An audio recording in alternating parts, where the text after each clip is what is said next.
It was from the Cataclysm. I can illuminate the technological tree. This video is purely for entertainment and does not infringe on copyrights or laws. The rights to the novel and image belong to the original author. We do not claim ownership. Don't like waiting and want to listen to this fanfic in full now? Subscribe to our Patreon, where you'll find the best fanfics. Chapter 176, Photon Control. Seeing that LV Yongchang had no intention of interrupting him, academician Tang Wensheng continued, "You must be aware of the current quantum communication technology. It does not contain the so-called super distance entanglement effect. It just uses quantum entanglement distribution and invisible transmission to strictly encrypt information. And at present, we do not have a theory that can use quantum super distance entanglement effect to transmit messages. P.S. In reality, quantum super distance entanglement effect cannot be used to achieve super distant communication, and the speed of information transmission is still limited by the speed of light." LV Yongchang nodded. He is naturally clear about this knowledge point, but, academician Tang, the key difficulty that currently limits quantum communication technology, in my opinion, is nothing more than our inability to accurately control a single photon. Tang Wensheng fell silent. "That's right, Tang," Wensheng said with some hesitation. "If we can precisely control a single photon, then we only need to carry another entangled photon, and we can naturally achieve long-distance communication." LV Yongchang shrugged. "Isn't that good? Our task now is very simple. Precisely control a single photon." 3 months later, in the main laboratory. A huge precision instrument is located in the center of the laboratory.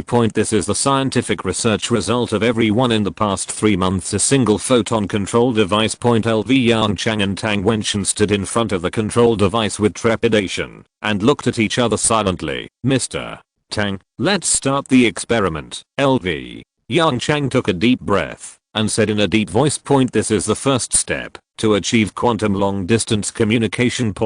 Only by achieving perfect control of a single photon can they use the quantum long-distance entanglement effect to transmit information." When he heard the order issued by LV Yongchang, Mr. Tang's eyes showed a bit of complexity.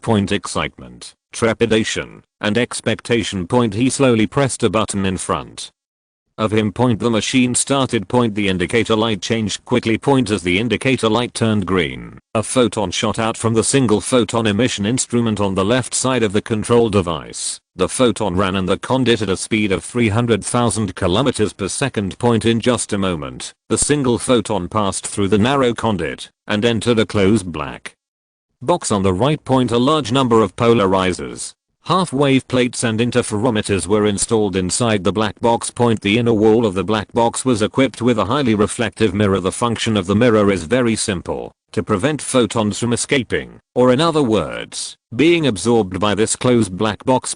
The other equipment is to achieve precise control of photons. Single photon detected. After seeing some data on the display in front of him, LV Yongchang's eyes suddenly became excited. 0. Try to see if you can accurately control the state of this photon. The photon runs too fast and the state is too complicated. Therefore, if you want to control it, you can only rely on 0, a strong artificial intelligence. Yes, Professor. Along with 0's voice, there was a slight humming sound of the machine running. Looking at the complex data flashing on the screen, LV Yongchang gently clenched his fist. "Professor, it's successful." 0's flat voice echoed in the main laboratory. "The instrument successfully changed the motion state and spin state of this photon." After a short silence, loud applause rang out in the main laboratory. "Professor Lu, we succeeded." Tang Wensheng took a step and rushed to LV Yongchang's side. He stretched out his hands and held LV Yongchang's hands tightly, and the excitement in his eyes seemed to overflow. "Yes." LV Yongchang breathed a sigh of relief. "We succeeded." Although there was a system guarantee, it was not until this moment that the huge stone hanging in his heart fell to the ground completely. "Mr. Tang, next, we should prepare to study a pair of entangled photons. Of course, before that, LV Yongchang gave a group of scientific researchers a short vacation point. After all, not everyone can hold on to 3 consecutive months of high-intensity scientific research work. Point. After returning to the office, LV Yongchang sat in his office chair and closed his eyes again. Point. From the moment the experiment was successful just now, a bold idea came to his mind. Point. Since they now have the precise control of a single photon, can the originally abandoned optical quantum computer be used again? After all, the reason for abandoning the optical quantum computer at the beginning was that it could not be programmed and could only solve specific problems, and the fundamental reason for being unable to program is that humans cannot precisely control photons. After thinking of this, LV Yongchang vaguely had a bolder idea in his mind. Point. With excitement, his consciousness entered the technology tree space. Point. Sure enough, the technology tree has quietly changed. Point. The brightness of the cursor of quantum super distant communication technology has reached 50%. And this is not the biggest change. Point. The biggest change is that a bright white solid line extends next to this cursor. Photon control. Achieve precise control of a single photon. The cursor is bright. Point. In LV Yongchang's feeling, this cursor seems to be a few points brighter than other cursors. When LV Yongchang focused his attention on the cursor of photon control, a dim dotted line extended from it. Point. The direction of extension was the ceiling, symbolizing the first level civilization. He subconsciously held his breath and silently watched the dotted line slowly extending in the fluorescent green space. Breakthrough. The moment the dotted line broke through the ceiling of the first level civilization, he only felt a bang in his mind. His face flushed, and he looked at the top of the technology tree system with rapid breathing, trying to look up at the so-called second level civilization technology. The technology tree interface slowly moved up. Point. Several icons that were dim and almost invisible appeared in front of him. Energy weapons preliminary mastery, photon computer technology. The moment he saw those dim cursors, his heart rate rose rapidly. Sure enough, he guessed right. The emergence of photon controlled technology means a breakthrough in the basic technology of photon computers, and the photon computer, which originally seemed to have no effect, has become the basic technology of the second level civilization. Professor, a faint voice called out. Point. LV Yongchang's eyes moved slightly, and he quickly controlled his consciousness to exit the technology tree system. Point. The moment his consciousness returned to his body, a slight pushing sensation came from his shoulder. He slowly opened his eyes. Su Yutang pushed his shoulder anxiously. Professor Lu? Seeing Lu Yongchang open his eyes, Su Yutang breathed a sigh of relief. You finally woke up. Just now, I thought. Speaking of this, Su Yutang quickly stopped talking and just looked at him with a worried look. Professor, are you okay? Or go to see Dr. Wen again. Chapter 177. Signal source, Proxima Centauri. Hearing Su Yutang's question, LV Yongchang hurriedly shook his head. Point. Are you kidding? Go to Dr. Wen again? Even if LV Yongchang fainted again, he would not go to Dr. Wen for a physical examination. Then, you just... Su Yutang's eyes were more and more worried. Your reaction is just like last time. LV Yongchang was slightly stunned, and then realized what Su Yutang meant. Point. It is estimated that at the moment when the technology tree broke through the limit of the first level civilization, his brain load exceeded the standard again. Point. He waved his hand casually. It's okay, there is no need to waste time to check. This time is different from the last time. I know it in my mind. As he said, LV Yongchang was suddenly stunned. Point. What Dr. Wen said to him more than 3 months ago flashed through his mind. Point. In the past 3 months, he basically stayed in the main laboratory and forgot about this matter for a while. Point. It seems Dr. Wen said at the time that Su Yutang sent herself there crying. Thinking of this, LV Yongchang frowned slightly, and a complex emotion rose in his heart. Point. He sighed softly and made a decision. Yutang, there is something I have to tell you. Without giving Su Yutang time to react, LV Yongchang continued directly. I have seen your efforts for so long. I also know your thoughts. It's just that human civilization is still in an extremely dangerous situation. If you are not careful, the entire civilization will fall into the abyss and will never recover. So, I know Su Yutang interrupted him directly, staring at LV Yongchang's eyes with a pair of beautiful eyes. I will wait forever. Wait. Until the moment when human civilization really gets rid of the crisis. LV Yongchang's eyes were slightly absent-minded, and he subconsciously avoided Su Yutang's somewhat fiery gaze. Thank you, he said softly. Then, he lowered his head again, and threw himself into the pile of documents in front of him. With the familiar rustling sound of the fountain pen, the atmosphere in the office gradually returned to its original appearance. After the breakthrough in single photon controlled technology, the experiment entered another level. They now need to manipulate two photons in a quantum entangled state at the same time to verify the possibility of super distant communication. While waiting for the second single photon control device to be manufactured, all relevant researchers were filled with anxiety. A few days later, LV Yongchang walked into the main laboratory door for routine inspection as usual. Looking at the other single photon control device that had been built more than half, his eyes were a little hot. As long as it is confirmed that two photons in a quantum entangled state can be manipulated and observed, the foundation of two-way super distant communication will be completely laid. Professor Lu, a slightly vicissitudes of life came from the side. Mr.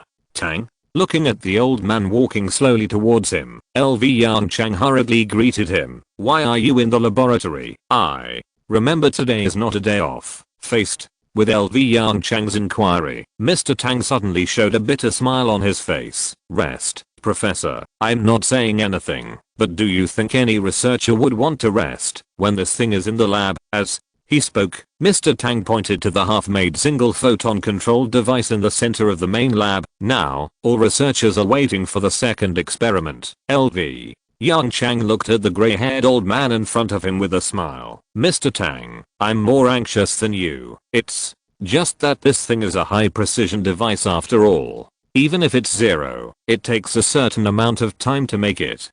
Just as the two stood there staring at each other, the door of the lab opened again, and a familiar voice came. Professor Lu, Mr. Tang, are you all here? LV Yongchang looked silently in the direction of the lab door. Okay, here comes another one. Looking at Mo Xiang, who was smiling and walking quickly, LV Yongchang sighed silently. These people don't even want to take a vacation. More than 10 minutes later, because the experimental device has not been built yet, all work has come to a standstill. So, the three of them could only sit quietly in their chairs and stare at each other. Professor, is there really no other research project? Mo Xiang twisted his body and asked awkwardly. So, has the architecture of the new quantum computer that you were originally responsible for been completed? LV Yongchang asked softly. Not yet. Facing LV Yongchang's questioning, Mo Xiang answered honestly. At present, the superconducting circuit quantum computer has encountered a bottleneck, and it should not be possible to simply increase the number of quantum bits in a short period of time. We are looking for new solutions, but according to the current situation, it is a bit difficult. Hearing this answer, LV Yongchang's eyes moved slightly. The picture he saw a few days ago appeared in his mind. Well, speaking of this, there is indeed a new research project. LV Yongchang smiled faintly, but this project may be a bit difficult. You can think about it slowly. What project? Mo Xiang's eyes lit up, and his expression suddenly became excited. Photon computer. LV Yongchang pointed to the single photon controlled device beside him. That is the original optical quantum computer. I think this should be the next development direction of quantum computers. Mo Xiang nodded thoughtfully. It makes sense. Then I will go back and think about it. As he said, he stood up and walked straight to the door of the laboratory. Professor Lu, looking at Tang Wenchen beside him, LV Yongchang couldn't help but feel a little headache. Mr. Tang, you are so old, otherwise, you should rest for a while. Looking at Mr. Tang's slightly stubborn expression, LV Yongchang's eyes twitched slightly. Okay, there is another small project. If the next experiment is successful, we have to establish a new algorithm to adapt to quantum long-distance communication. Hearing this, Mr. Tang immediately smiled. You've found the right person. I came up with the original quantum communication algorithm. Wait, I'll go back and think about it first. As he said that, Tang Wenchen also walked out of the laboratory excitedly. Suddenly, LV Yongchang was the only one left in the main laboratory. He shrugged his shoulders and prepared to go back to the office to complete the remaining chores. After checking suddenly, the holographic image automatically turned on beside him. Zero's virtual image looked very solemn. Professor, there is something you need to see. Before LV Yongchang could react, the holographic image quietly changed. A signal band appeared in front of him. This is LV. Yongchang's brows frowned instantly. Professor, this is a signal received by the original Xia country's sky system. The source of the signal is Proxima Centauri. Chapter 178 Proxima b.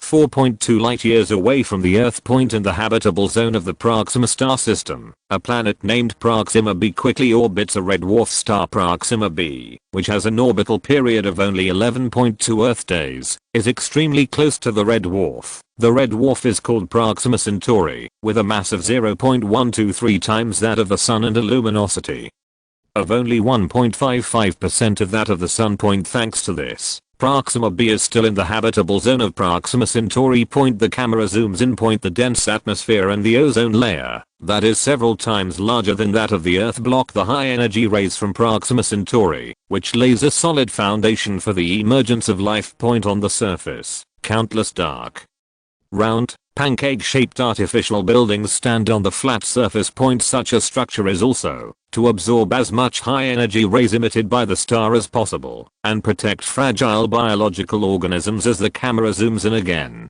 an intelligent creature with 3 pairs of narrow visual organs and sturdy limbs sits in a chair, silently looking at the monitor in front of him. In the Proxima civilization, his name is Atoka, which means the receiver. His name gave him a mission. Therefore, since he was born, his range of activities has been limited to this empty building. His task is simple: to monitor the information from various detectors. Atoka supported his thinking organ with his sturdy forelimbs, and his 3 pairs of narrow visual organs narrowed into an almost invisible gap.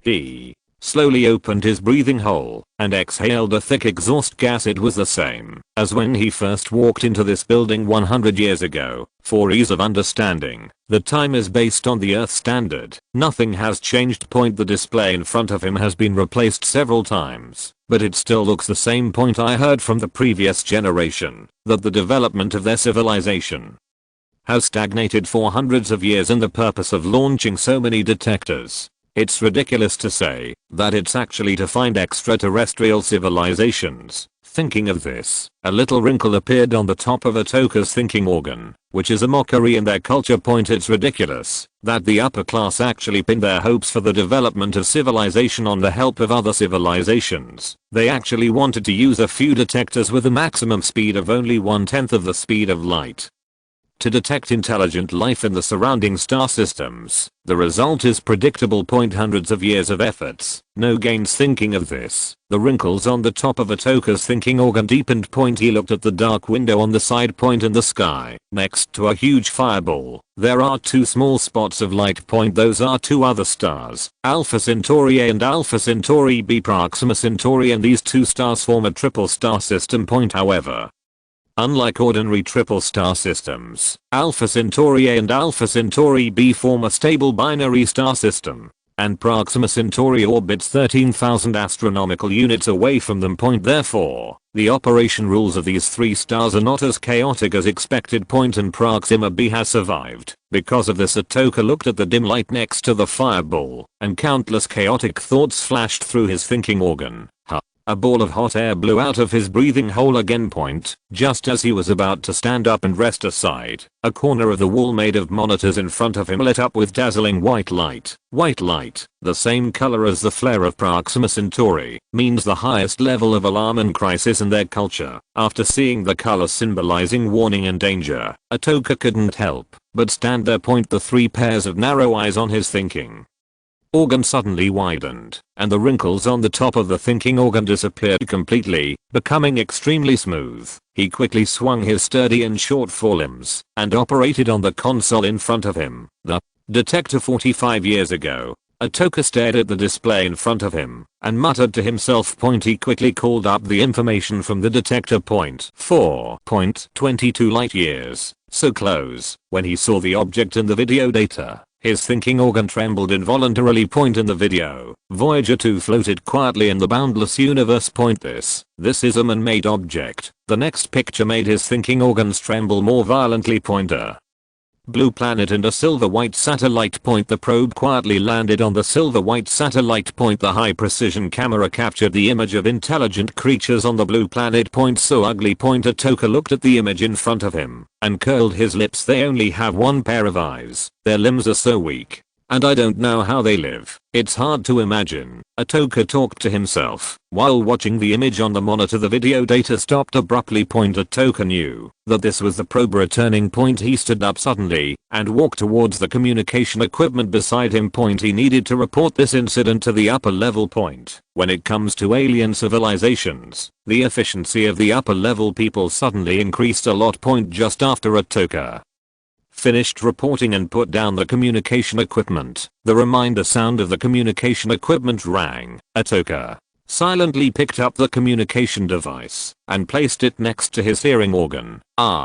You sure? Okay, I understand. After putting down the communication equipment, Atoka's breathing hole opened and closed, and a cloud of hot air gushed out of it. The upper level people's words were really unpleasant. I just confirmed a sentence, and I was scolded. Atoka's thinking organ was wrinkled on the top, and he walked silently to the control console beside him. There was no way. He was just a recipient at the bottom. If one Atoka was gone, there would be thousands of Atoka to take over his job. Thinking of this, the wrinkles on the top of Atoka's thinking organ became much less. Just do what the upper level people said. While thinking, he pressed a button on the control console expressionlessly. The electromagnetic wave signal passed through the dense atmosphere and was transmitted to a man-made device outside the atmosphere. The next second, the signal amplified by the equipment flew towards the direction of the solar system. Sort out the timeline. In 1980, the Proxima b probe was sent. In 2025, when Voyager Earth leaves the solar system, the probe arrives in the solar system, conducts exploration, and sends out a signal. In 2030, Proxima b receives the signal from the probe and sends out the above signal. In the same year, in 2034, Earth receives a signal from Proxima Centauri. Chapter 179. Earth.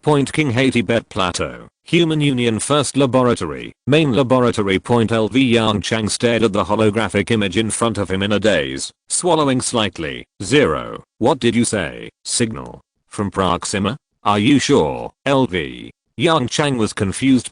How could this happen? In the last life, there was no signal from Proxima. Is the butterfly effect really that powerful? Yes. 0 said in a very short tone. Because of the transmission distance, the signal seems a bit messy, but I can be sure that this is information transmitted by intelligent creatures. Hearing this, LV Yongchang's face changed slightly. He understood. In the last life, perhaps Proxima also sent a signal. It's just that the signal was too messy, and humans had just discovered the solar anomaly at that time, and the world was in turmoil, so no one noticed the signal. LV Yongchang looked at the signal frequency band in front of him with a gloomy expression. 0. Notify the chairman of the council immediately and convene a meeting of the People's Union. Also, let all working radio telescopes face Proxima Centauri and keep a close eye on their movements. In the meeting room. The chairman of the council and a council member sat in their seats with solemn expressions, silently looking at LV Yongchang standing in front of them. Yongchang, is the situation reported by 0 true? Seeing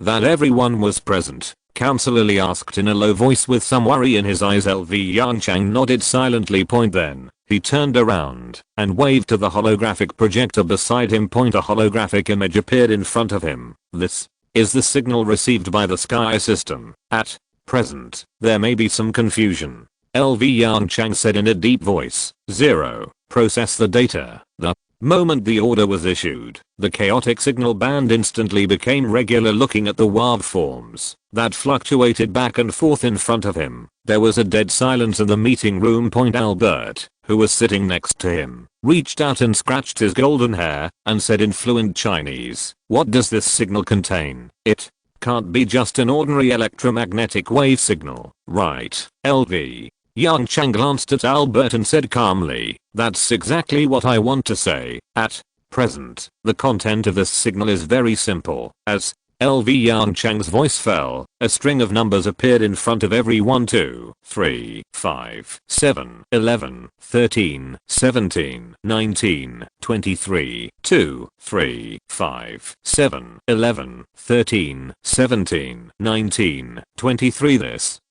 is the signal change law obtained by zero statistics, prime number sequence. The emperor frowned slightly and asked in a low voice. LV Yongchang raised his eyebrows slightly and looked at the emperor with surprise. Yes, it is indeed a prime number sequence, from 2 to 23. The sequence has been cycled 30 times so far, and each cycle takes 1 minute. I don't understand. Albert pulled his golden hair hard, his eyes full of confusion. Why would Proxima Centauri put such a boring string of data, like Albert? Many congressmen also had some doubts in their eyes. "I think this should be screening the audience," Lu Yongchang replied softly, "or rather, choosing the audience. How should two civilizations communicate? This is a very romantic question. Two civilizations with different cultures, different technologies, and different species cannot communicate normally, simply by relying on language or patterns."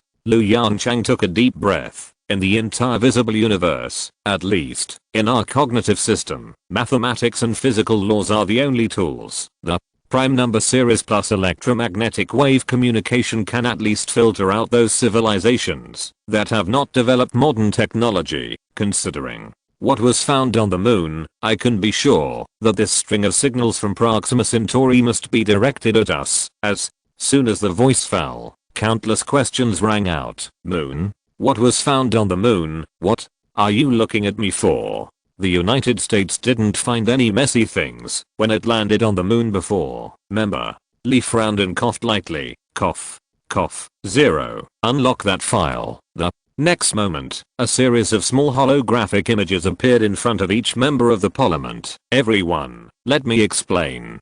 Councillor Lee picked up the microphone and said in a deep voice, "This is the trace found when Zygo first landed on the moon. According to our calculations, this burning mark should come from a more advanced Hall thruster, and the destination of this UFO is Proxima Centauri." After a short silence, exclamations rang out in the conference room. "Fuck. This is the national quintessence," shouted by Councillor Albert. "Oh my god. This is the exclamation of the emperor." Although he knew that the occasion was not right, looking at the scene in front of him, Lu Yongchang still showed a little smile in his eyes. It seems that the cultural unification plan of the counselor has been implemented well. What do they want to do? Albert was shocked and angry. This reaction is also normal.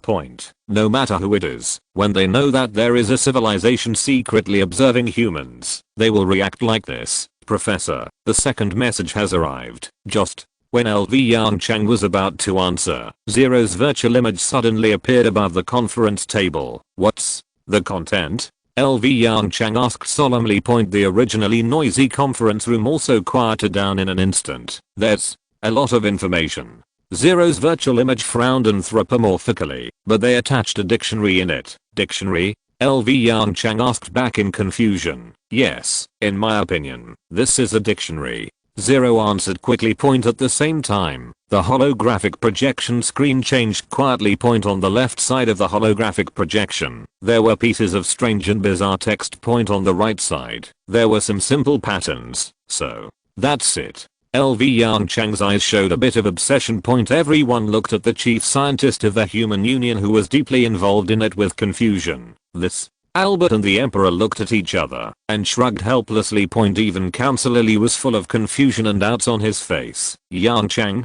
Finally, Councillor Lee couldn't help asking, "What does this mean?" Hearing Counselor Lee's call. Yongchang came back to his senses. He glanced at the dictionary in front of him with lingering thoughts, smacked his lips and explained, "Look, this part of the pattern on the right, this is a cesium-133 atom, and this pattern represents the process of a cesium-133 atom transitioning between its two hyperfine energy levels in its ground state. As for what it means, 1 second is the duration of 9,192,631,770 cycles of radiation when the cesium-133 atom transitions between its two hyperfine energy levels in its ground state, so the corresponding text on the left is the meaning of 1 second in the cesium-133 atom. Similarly, 1 meter is the distance that light travels in a vacuum in 1/299792458 seconds. By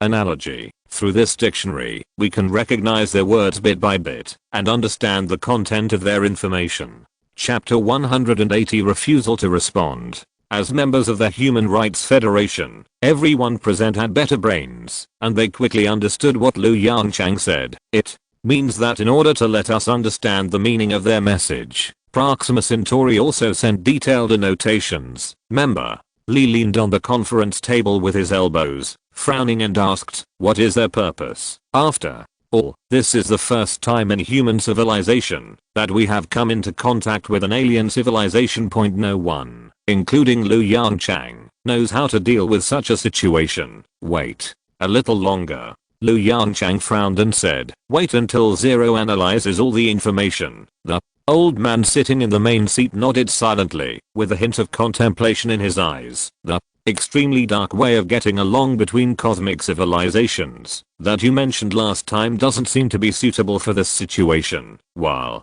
waiting, the old man said softly. Hearing this, Yongchang couldn't help but smile bitterly. "Chairman, this is also the result I inferred, based on the situation at that time. This time, I don't know what happened." Suddenly, his eyes moved slightly. "Perhaps they are also like us, a primary interstellar civilization that has just stepped out of the planet." "No, that's not right." Thinking of the traces of Hall thrusters on the moon, Yongchang quickly overturned his argument. Primary interstellar civilizations do not have such advanced interstellar navigation technology. In the conference room, every member's face was full of worry and doubt. "Professor, the analysis results are out." Zero's voice broke the slightly anxious atmosphere in the conference room. "For ease of understanding, I translated it according to the human writing method." As he said, a translation appeared in front of everyone present. "To the unknown advanced civilization, we are the Proxima civilization 4.22 light years away from you. In the vast universe, it is extremely lucky to meet an advanced civilization with a similar level of development. Unknown advanced civilization, I wonder if you have encountered a technological bottleneck. Whether we have met or not, we hope to establish a cooperative relationship with you and jointly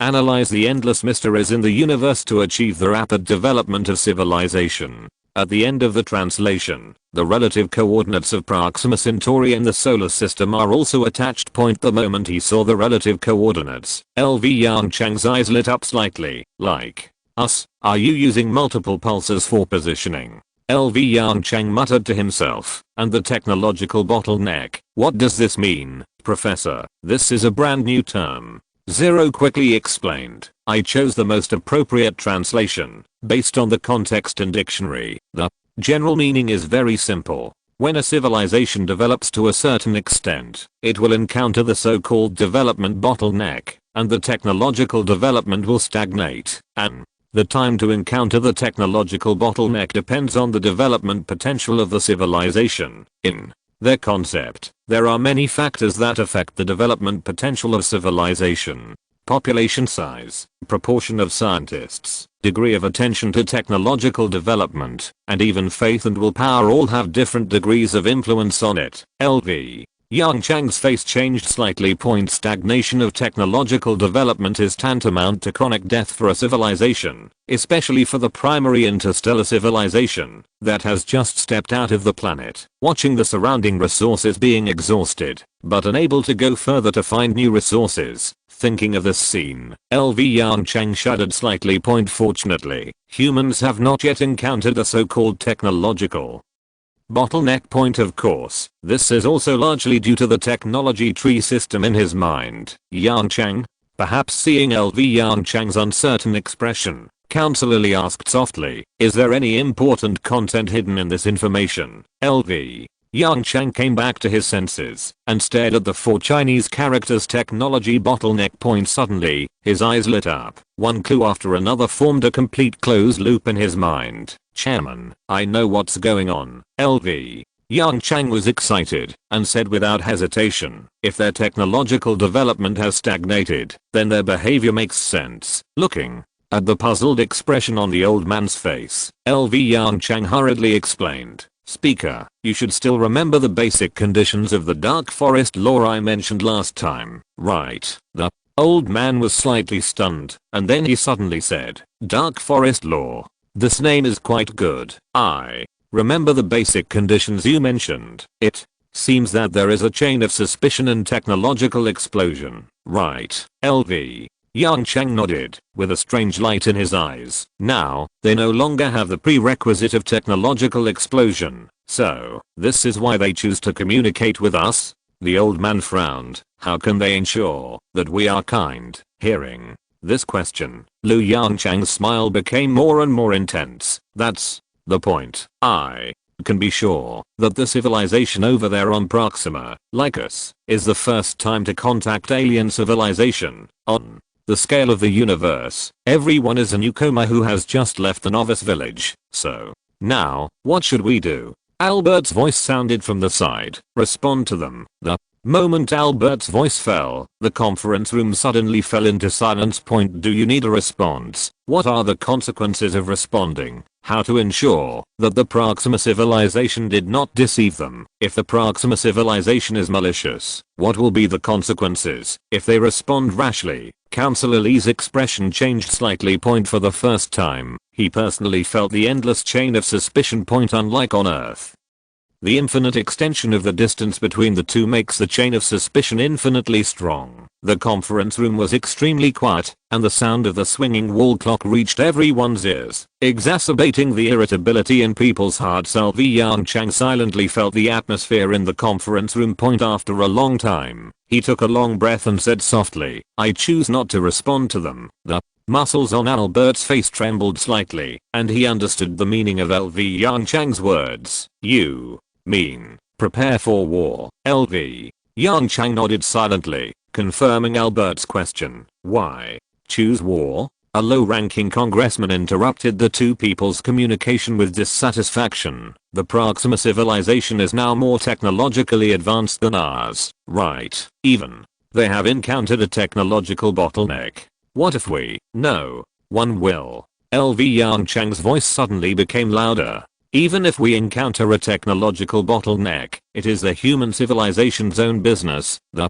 current priority is that we need to find a planet in the habitable zone to accommodate the billions of humans. Do you think the Proxima people will obediently give us their home planet? The congressman did not answer, but lowered his head silently. Don't forget, LV Yongchang's expression was a little indifferent. Dealing with matters outside the civilization is the responsibility of the Academy of Sciences.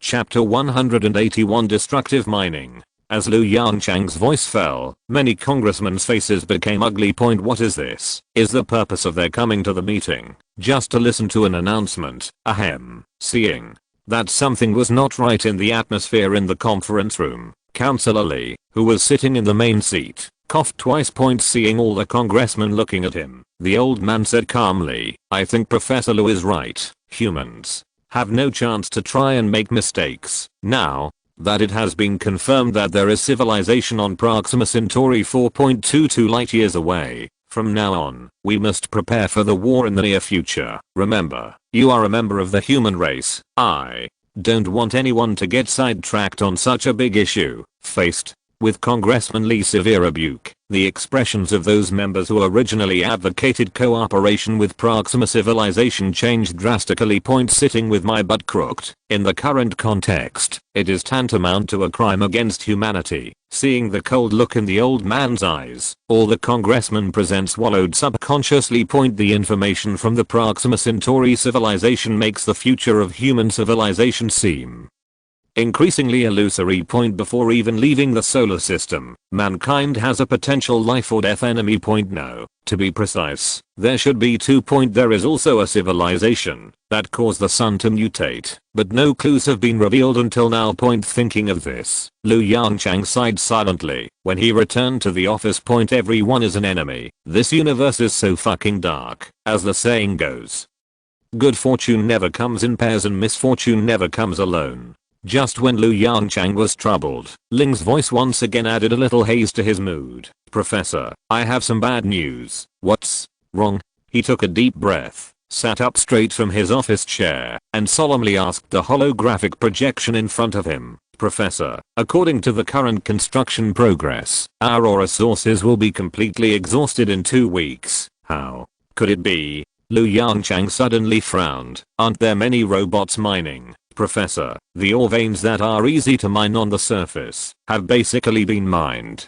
Zero controlled the holographic projection to show scenes one after another. Most of the remaining veins are deep and difficult to mine. Looking at the huge sinkholes in the image, Yongchang fell into silence.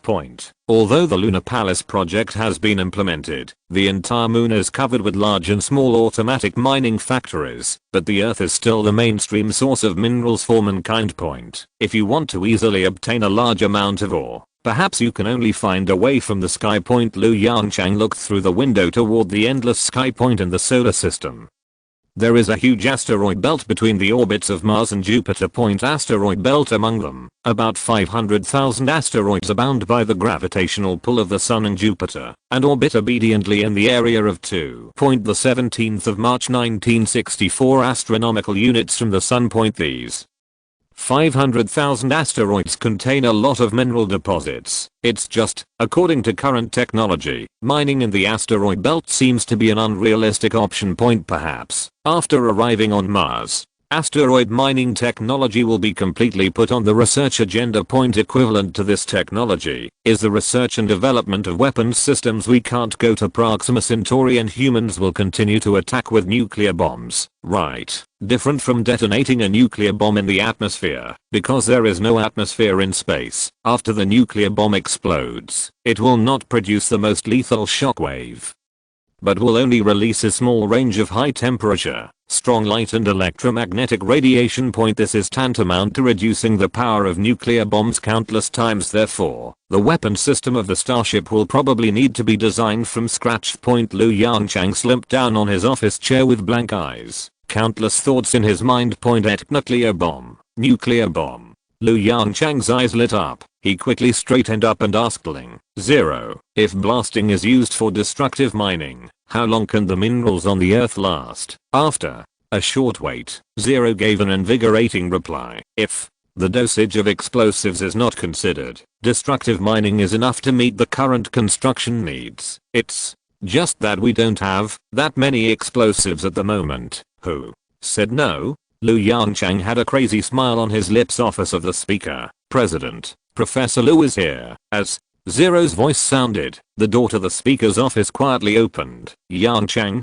Seeing Yongchang standing at the door, a trace of doubt flashed in Congressman Lee's eyes. Is there any new news from Proxima Centauri, Liu? Yongchang shook his head and walked into Congressman Lee's office. Then, he quickly closed the door with his hands and feet.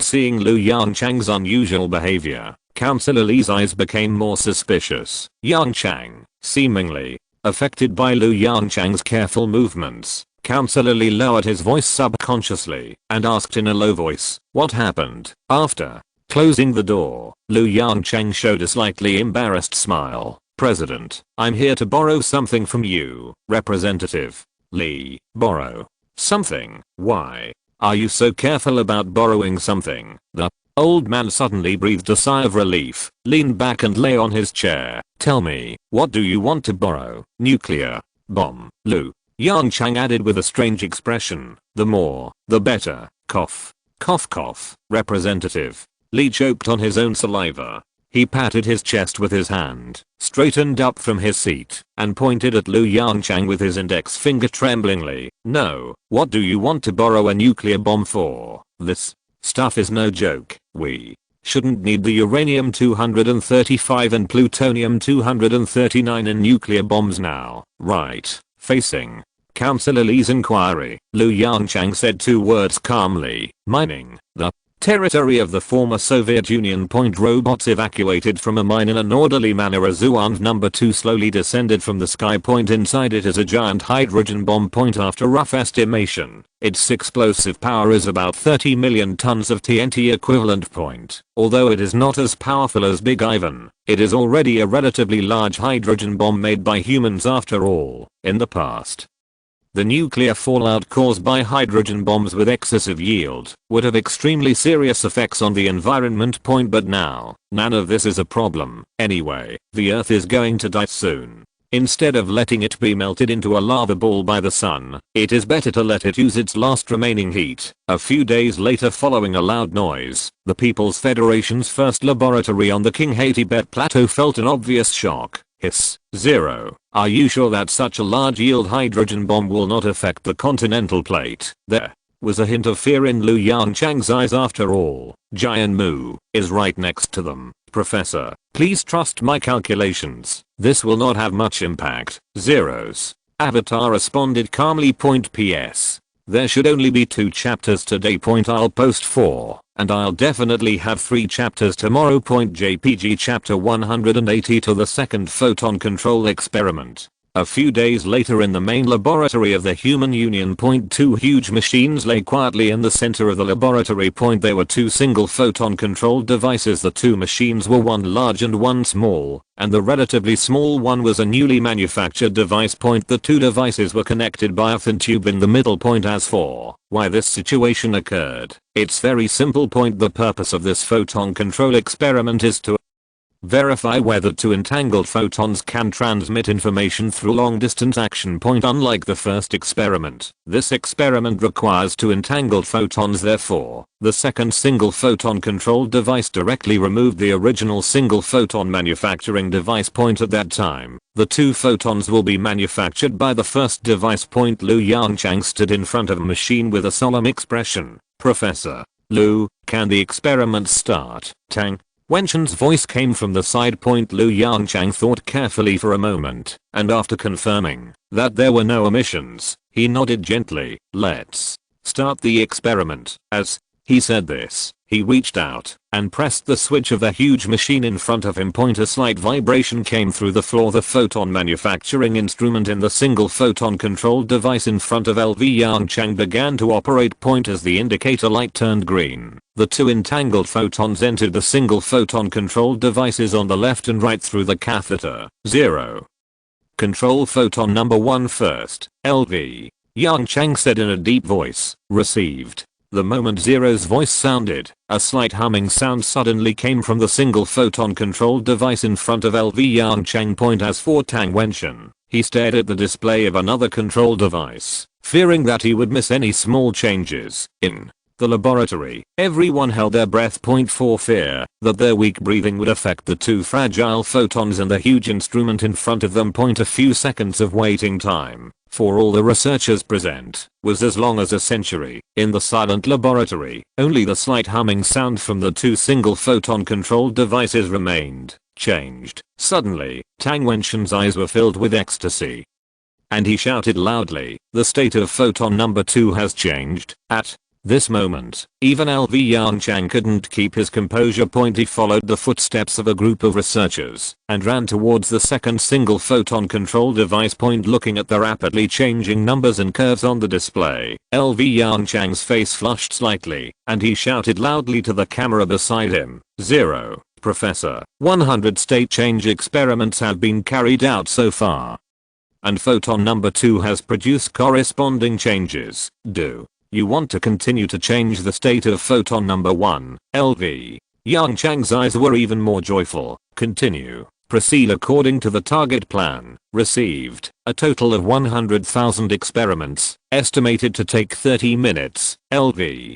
Yongchang took a deep breath. To suppress his inner ecstasy. Not yet successful. He needs more experimental samples. Half an hour later. Professor, the experiment of photon number 1 has been completed. A total of 100,000 state change experiments, and photon number 2 has observed corresponding changes. Zeros. Voice sounded in the quiet laboratory. The next second, a round of warm applause followed. Every researcher had an excited smile on his face. 0. Start the experiment on photon number 2. Excited. LV Yongchang did not forget to give 0 a second instruction. The second photon control experiment was a complete success, and quantum super distance communication technology has also completed most of the technical accumulation. Now, the last hurdle in realizing quantum super distance communication has fallen on Tang Wenshun. Algorithm. He needs to redesign a set of algorithms for super distance communication. Simply put, he needs to establish a system for various state changes of photons, just like Morse code. Only in this way can humans perform real-time data transmission by changing the state of one or several photons. Mr. Tang, I'm going to give you this difficult task. After the experiment was successful, LV Yongchang was in a good mood and said to Tang Wenshun half jokingly, "Such an important project, you must not let me down." Tang Wenshun naturally heard the teasing in LV Yongchang's words. He first glared at LV Yongchang, who was smiling, and then laughed and said, "Don't worry, with the help of Ling, if I still can't do this task well, I'll be a useless academician." LV Yongchang smiled and nodded. That's right.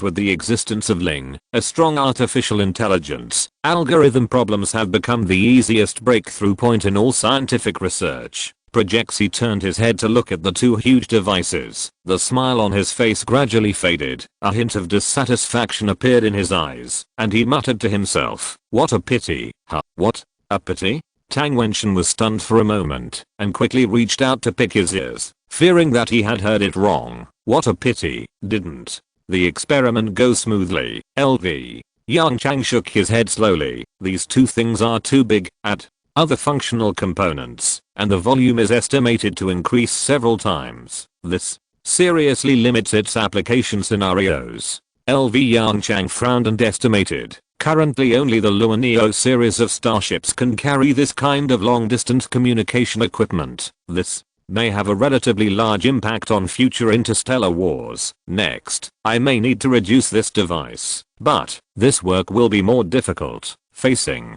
LV Yongchang's troubles, Tang Wenshun waved his hand nonchalantly and said, "These are all minor problems. With the current scale of human civilization, it is enough to load long-distance communication equipment on the Luaneo starship. As for the lower-level starships, they can completely use the Luaneo platform to transmit information. Millisecond level delays are not a big problem for humans now. What's more, we can reduce the delay problem as much as possible by increasing the number of Luaneo series starships." Tang Wenshun's casual words made LV Yongchang's eyes light up. It makes sense. As expected of a communications boss, he solved his troubles in just a few words. At that time, it will be enough to use the Luaneo starship and the Zhuan starship together to solve this difficulty. He would like to call it the infantry tank coordination of the interstellar era. There is another question. LV Yongchang's eyes moved slightly, and he continued, "After these few days of experiments, I found a problem. Strictly speaking, quantum long-distance communication technology is not a true long-distance communication technology. If you're listening to this novel on a channel other than Fanfic World, it means they downloaded and uploaded it without effort. We cordially invite you to visit our channel, Mundo Fanfic Novelos. There you'll find the original version of this story and you can explore many other novels of various genres. We're waiting for you to immerse yourself in a world of incredible novels." Chapter 183 New Combat Team. What's the meaning? Tang Wenshun frowned tightly. Isn't this super distant communication? Quantum action at a distance has been experimentally verified. Lu Yongchang shook his head meaningfully and interrupted Tang Wenshun's words. "No, this kind of long-distance communication is just a trick, Mr. Tang, haven't you noticed that with our long distance communication, each device can only communicate with the corresponding device? A pair of entangled photons can only create a pair of machines for over distance communication, and these two machines can only accept messages from the other party. Normal communication equipment can never be said to be one-to-one. Tang. Wenshun's expression changed slightly. Under the impact of joy brought by the successful experiment, he subconsciously ignored such an important point. Moreover, we must first send the corresponding terminal to the destination before we can conduct long-distance communication with the target location. Yongchang continued. This means that if we want to communicate with other civilizations, we can still only use electromagnetic waves or an extremely slow means of communication, unless we send a quantum communication terminal there first. Tang. Wenshun's frown deepened. He pondered for a moment and whispered, but this is the drawback of quantum long-distance communication, and we have no way to avoid it. Yongchang didn't speak, just nodded silently. Is there really no way to avoid it? Thinking that according to the classification of the technology tree system, they were still at the lowest level of first level civilization, there was a hint of imperceptible bitterness in Yongchang's eyes. Perhaps it is just because the level of human science and technology is too low. Half a month later, Qinghai Tibet Plateau. People's Alliance Starship Base. Andrew Han Fan's iconic voice sounded in the base. Why are you here? Seeing his former savior, a bright smile suddenly appeared on Andrew's face. He laughed and walked quickly to Han Fan, reached out and patted Han Fan on the shoulder, and said hello to Han Fan in fluent Chinese. Brother Fan, have you eaten? Han Fan faced with such a down-to-earth question. Han Fan replied with some discomfort. Eat. Oh. No, didn't you go into hibernation? Where are your teammates? Han Fan raised his question again. Logically speaking, ordinary people should be on their way to the Kuiper belt now. Suddenly, a possibility flashed in Han Fan's mind. Could it be that you, Andrew, nodded proudly. I have passed the training, and am now a regular starship pilot, and, Brother Fan, it said above that we can form a team with you. Wait.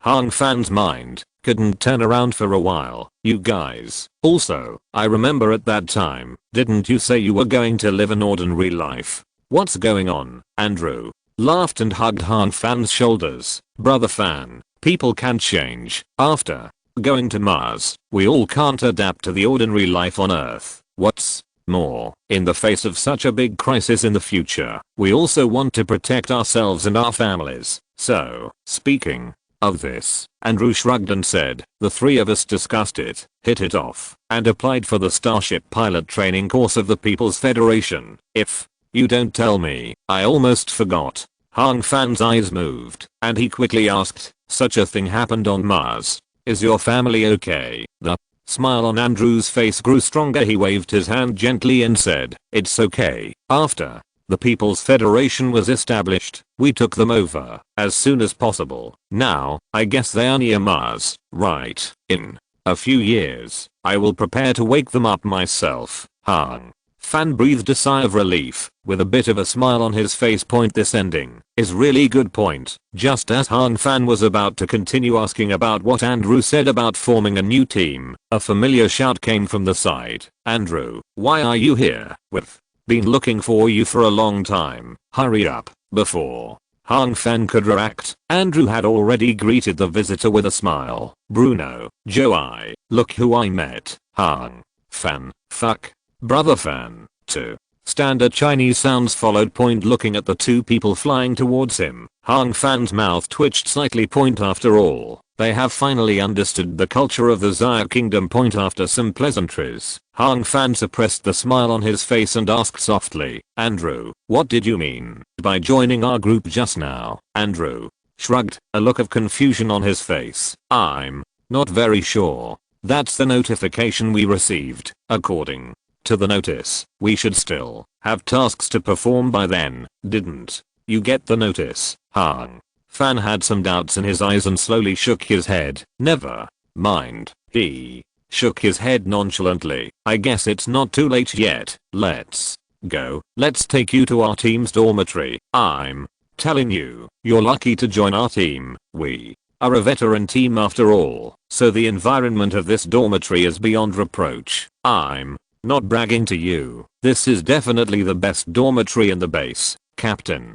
Bay 1IE, look who's here. Hung Fan pushed open the door of the dormitory and shouted loudly point, but when he saw the middle-aged man standing in the middle of the dormitory, his voice suddenly shrank several times. Commander Key, you're here too. Seeing the two teammates standing obediently by his side, Hung Fan's face turned bitter, and he walked into the dormitory dejectedly. Point as for the three behind him, they stood stupidly at the door at this time, not knowing what to do. Okay, stop pretending to be wronged. Looking at Hung Fan's drooping head, Commander Key said unhappily, don't I know what you, Hung Fan, look like? And the three outside, come in, this time I'm here for your business. Hearing this, Hung Fan was obviously relieved. Then he bumped Bai Yixuan beside him with his elbow and nodded towards the door, seeing Andrew and the other two walking into the room. Bai Yixuan and Zai were obviously stunned. You should be considered old friends, so I won't introduce you anymore. Without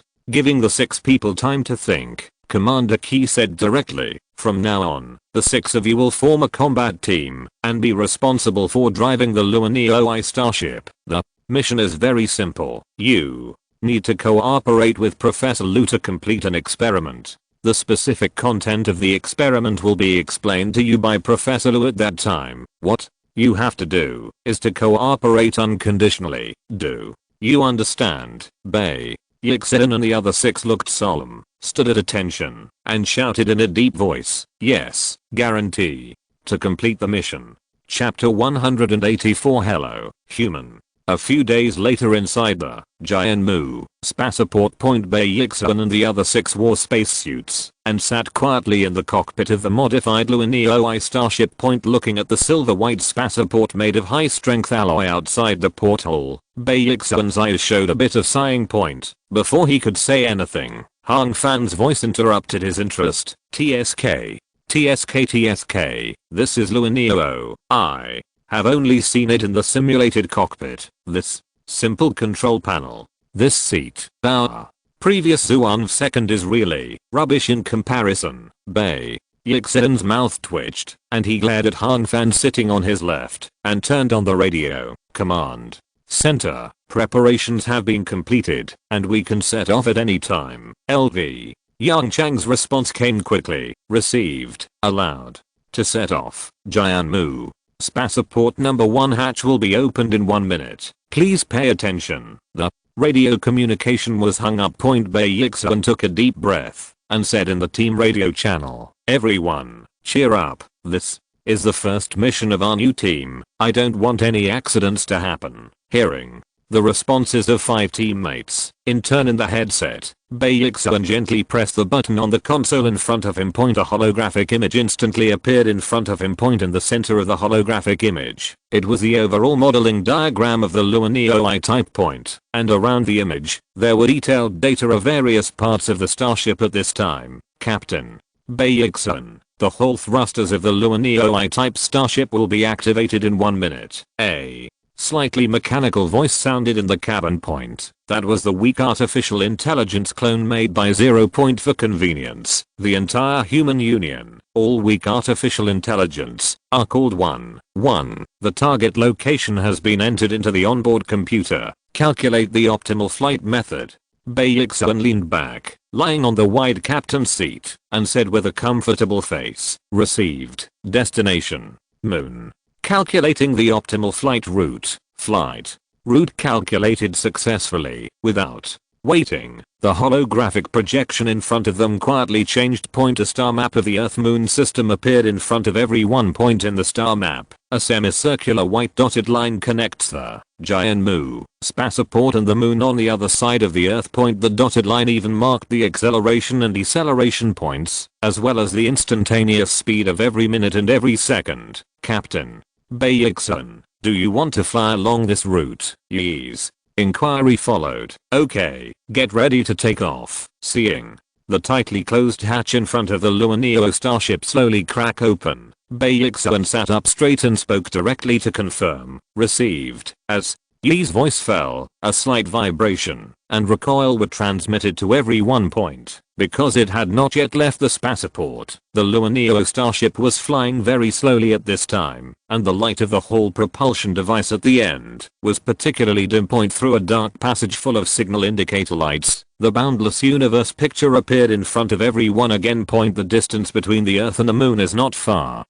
So the Luaneo I did not use the highest propulsion power, but just slowly flew towards the moon at an acceleration that everyone could bear under the control of Yi. The whole journey seemed particularly leisurely. It is no exaggeration to say that even without these 6 pilots, the Luaneo starship can land safely on the surface of the moon. Of course, according to Han Fan, he never wants to encounter a time when he needs to manually operate the starship in his life. With the help of weak artificial intelligence 1 and strong artificial intelligence 0. Manual operation of the starship will only occur in 2 situations. 1. The starship is damaged and loses some important functions. 2. War. In most cases, these 2 situations can even be combined into the same situation. Call the ground command center. We are here. Bay. Yongchang skillfully turned on the radio switch and reported to LV Yongchang far away on Earth. After a short delay, LV Yongchang's voice came. Received. Proceed as planned. Bay.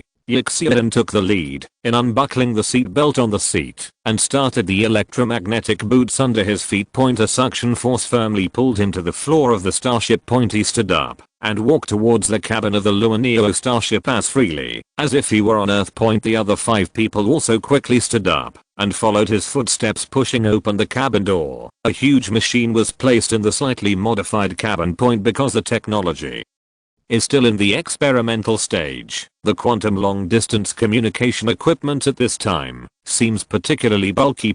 Looking at the machine in front of him, which is about 50 meters square, Andrew, who is following behind Bay Yongchang, sighed subconsciously. Is this the long-distance communication equipment that Professor Lu mentioned?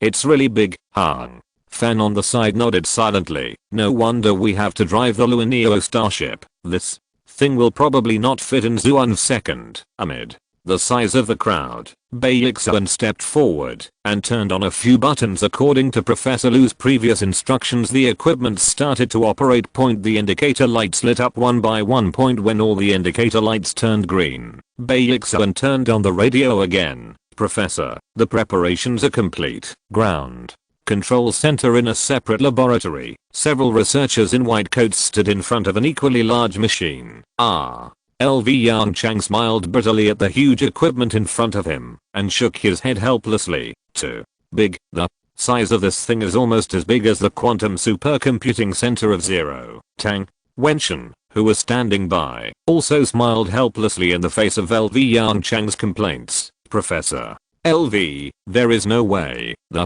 efficiency of transmitting data with just a pair of photons is too low. Unless you can tolerate a speed slower than dial-up internet access. Otherwise, thinking of the telephone line dial-up internet access method that only exists in books. LV Yongchang shuddered slightly. This won't work. At that time, it will take several minutes to transmit a piece of audio data. What's the point of developing this thing, Professor? The preparations have been completed. Bay Yongchang's clear voice came from the speaker next to him. LV Yongchang's face became serious, and he quickly walked to the quantum super distant communication device, gently pressed the keyboard, and sent out a long edited speech. At the same time, he asked on the radio channel, "Did you receive the message?" The moon. Just a few seconds after Bay Yongchang finished speaking, a message appeared on the display in front of him. "Hello, human." 1.26 seconds later, Lu Yongchang's voice sounded in everyone's headphones. "Did you receive the message?" Chapter 185. Another bug. Looking at the 4 big words on the monitor in front of him, Bay Yongchang suddenly broke out in a cold sweat. He opened his mouth and asked with difficulty, "Professor, what did you send?" After saying that, he turned his head and looked at the porthole beside him. Looking at the dead silver white moon and the dark universe outside the porthole, his body trembled slightly. At that moment, He even felt like he was being stared at by some terrifying existence. The 5 teammates around Bailixoan were also in great fear. This sentence "hello, human" looked too terrifying, especially after Proxima Centauri sent a message to the Earth.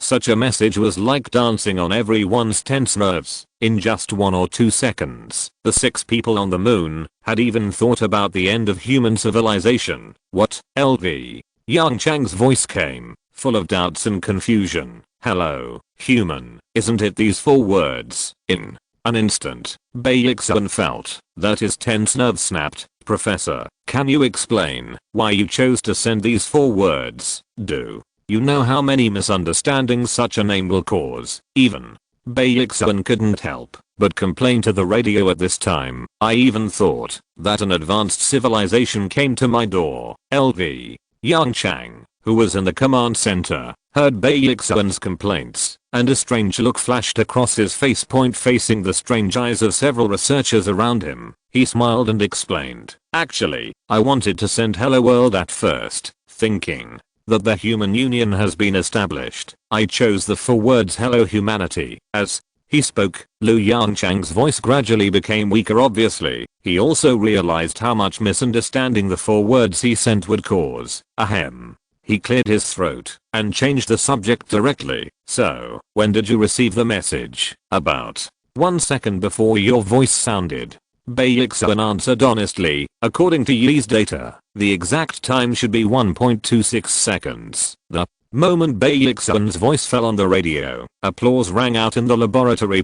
Looking at Mr. Tang, who was smiling beside him, LV Yongchang also showed a relieved smile on his face. Success. The ultra-long distance communication technology, which symbolizes the most advanced technology of the first level civilization, was firmly grasped by humans at this moment. At the same time, in the central area of the Milky Way, an artificial planet quietly stayed in the boundless universe. Unlike ordinary planets, this mechanical planet has no rotation, no revolution, and no tilt angle. If you pass by this planet, you can't even feel any gravity. It's as if this planet is just an illusory image. It just stays quietly in the empty universe, showing its strength to the surroundings inside the artificial planet. Sir.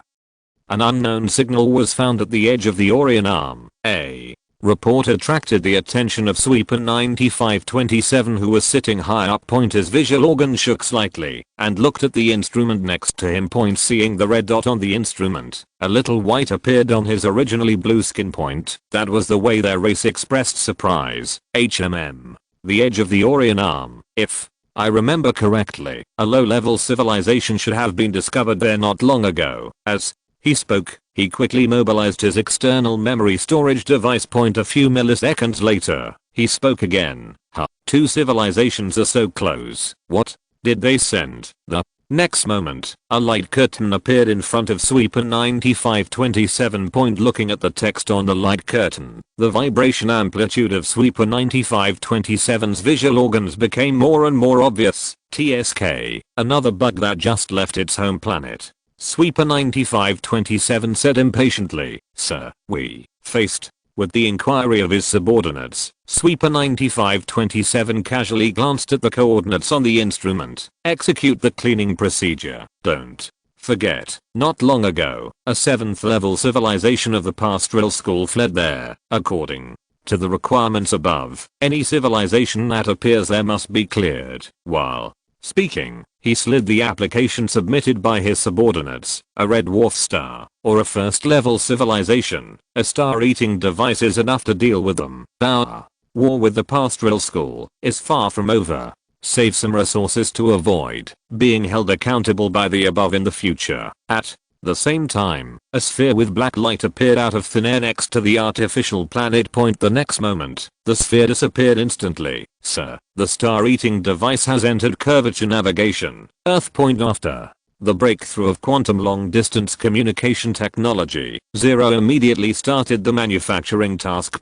Countless robots and mechanical arms appeared continuously on the production line. A large amount of smelted resources were transported to an altitude of 91,000 kilometers via Jianmu and Babel Tower. Then These robots, mechanical arms and mineral resources entered the 10 Luaneo starships through crawlers. The construction plan of Mars City has begun. Human Union Starship base point in a relatively remote dormitory. Hey, Ziggy, when do you think we can drive a real starship? A voice with some sorrow sounded. Zao Ziggy sat in his seat, silently looking at a textbook in front of him. On the application of Sun Tzu's art of war in interstellar warfare. Hearing his roommate Gao Yang's complaints, his eyes moved slightly, moved his eyes away from the textbook, and chuckled. What's the hurry? Since we haven't entered hibernation, there must be a time to drive a starship. Instead of thinking about it, it's better to simulate a few more interstellar wars. Don't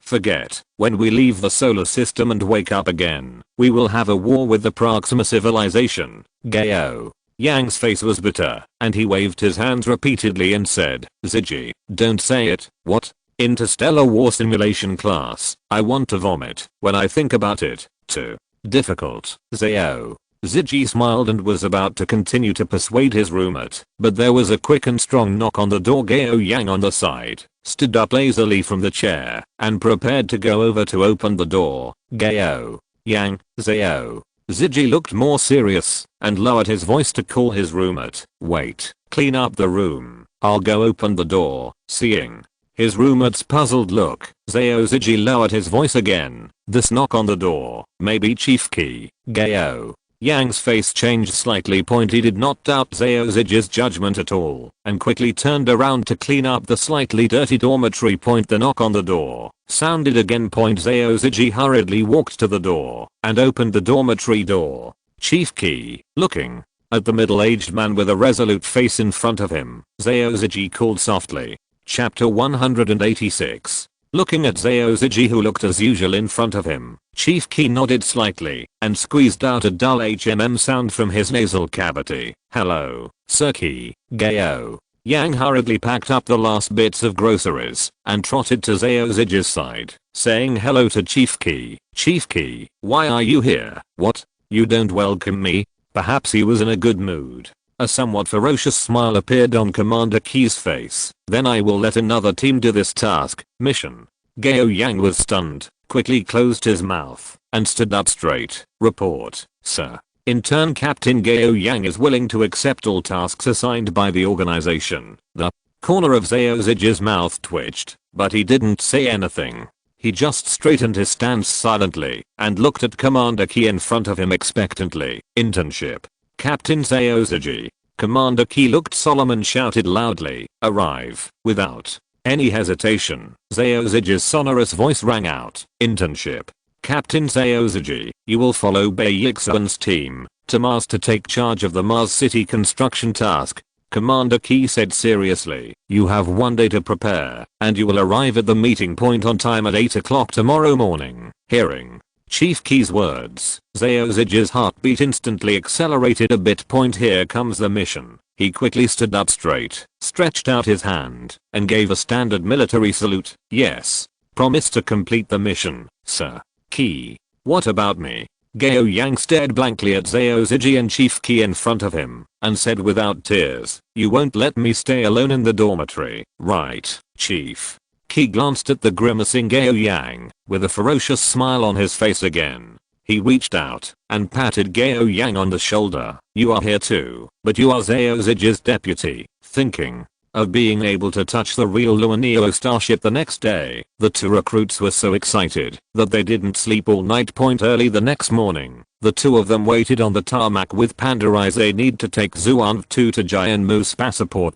As for why not take the space elevator at this time, in order to speed up the transportation efficiency of the space elevator. The acceleration is completely beyond what humans can bear, unless they enter the hibernation cabin and use the help of deep sea liquid. But this is obviously a bit too wasteful. Time passed bit by bit, and soon the scheduled gathering time came. Zao Ziggy turned his head and glanced around. In addition to them, about 50 trainee captains were selected. Like the two of them, these more than 50 trainee captains also had pairs of panda eyes. Apparently, they were too excited to sleep all night. A sound of footsteps came from behind. Zao Ziggy's eyes moved slightly, and he quickly turned around. White team. Looking at the tall man walking at the front. He murmured to himself, seemingly seeing Zaoziji. Baeksun, who was walking in front of everyone, was stunned, then smiled and waved to Zaoziji. Zao.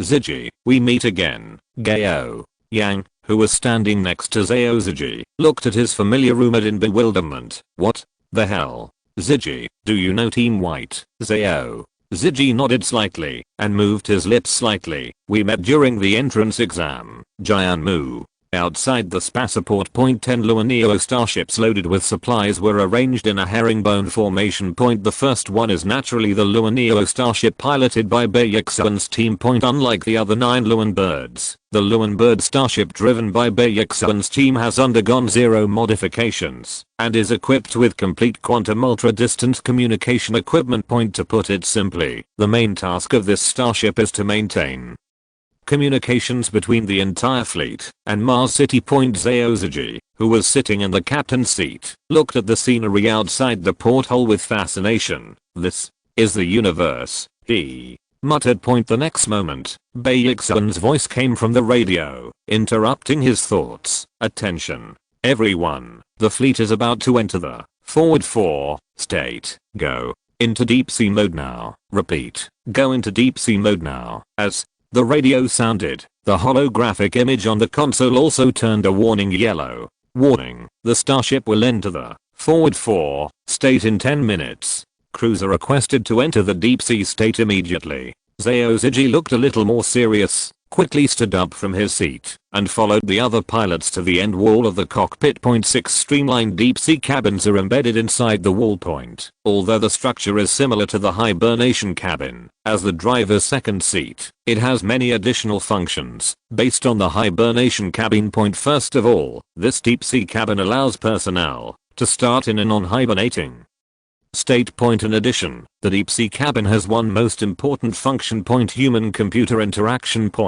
By reading the driver's brain waves when he is awake, the driver can maintain control of the starship at all times. This is the most unique function of the deep sea cabin. Face recognition completed. Hello, trainee Captain Zaoziji. As a mechanical electronic sound sounded, the deep sea hatch in the center of the wall quietly opened. Zaoziji took a deep breath and stepped into it. The hatch closed, and a harmless disinfectant was sprayed on the surface of his tight-fitting spacesuit.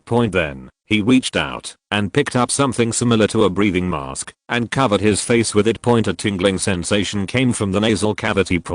That was an anorobus constructing the lung duct.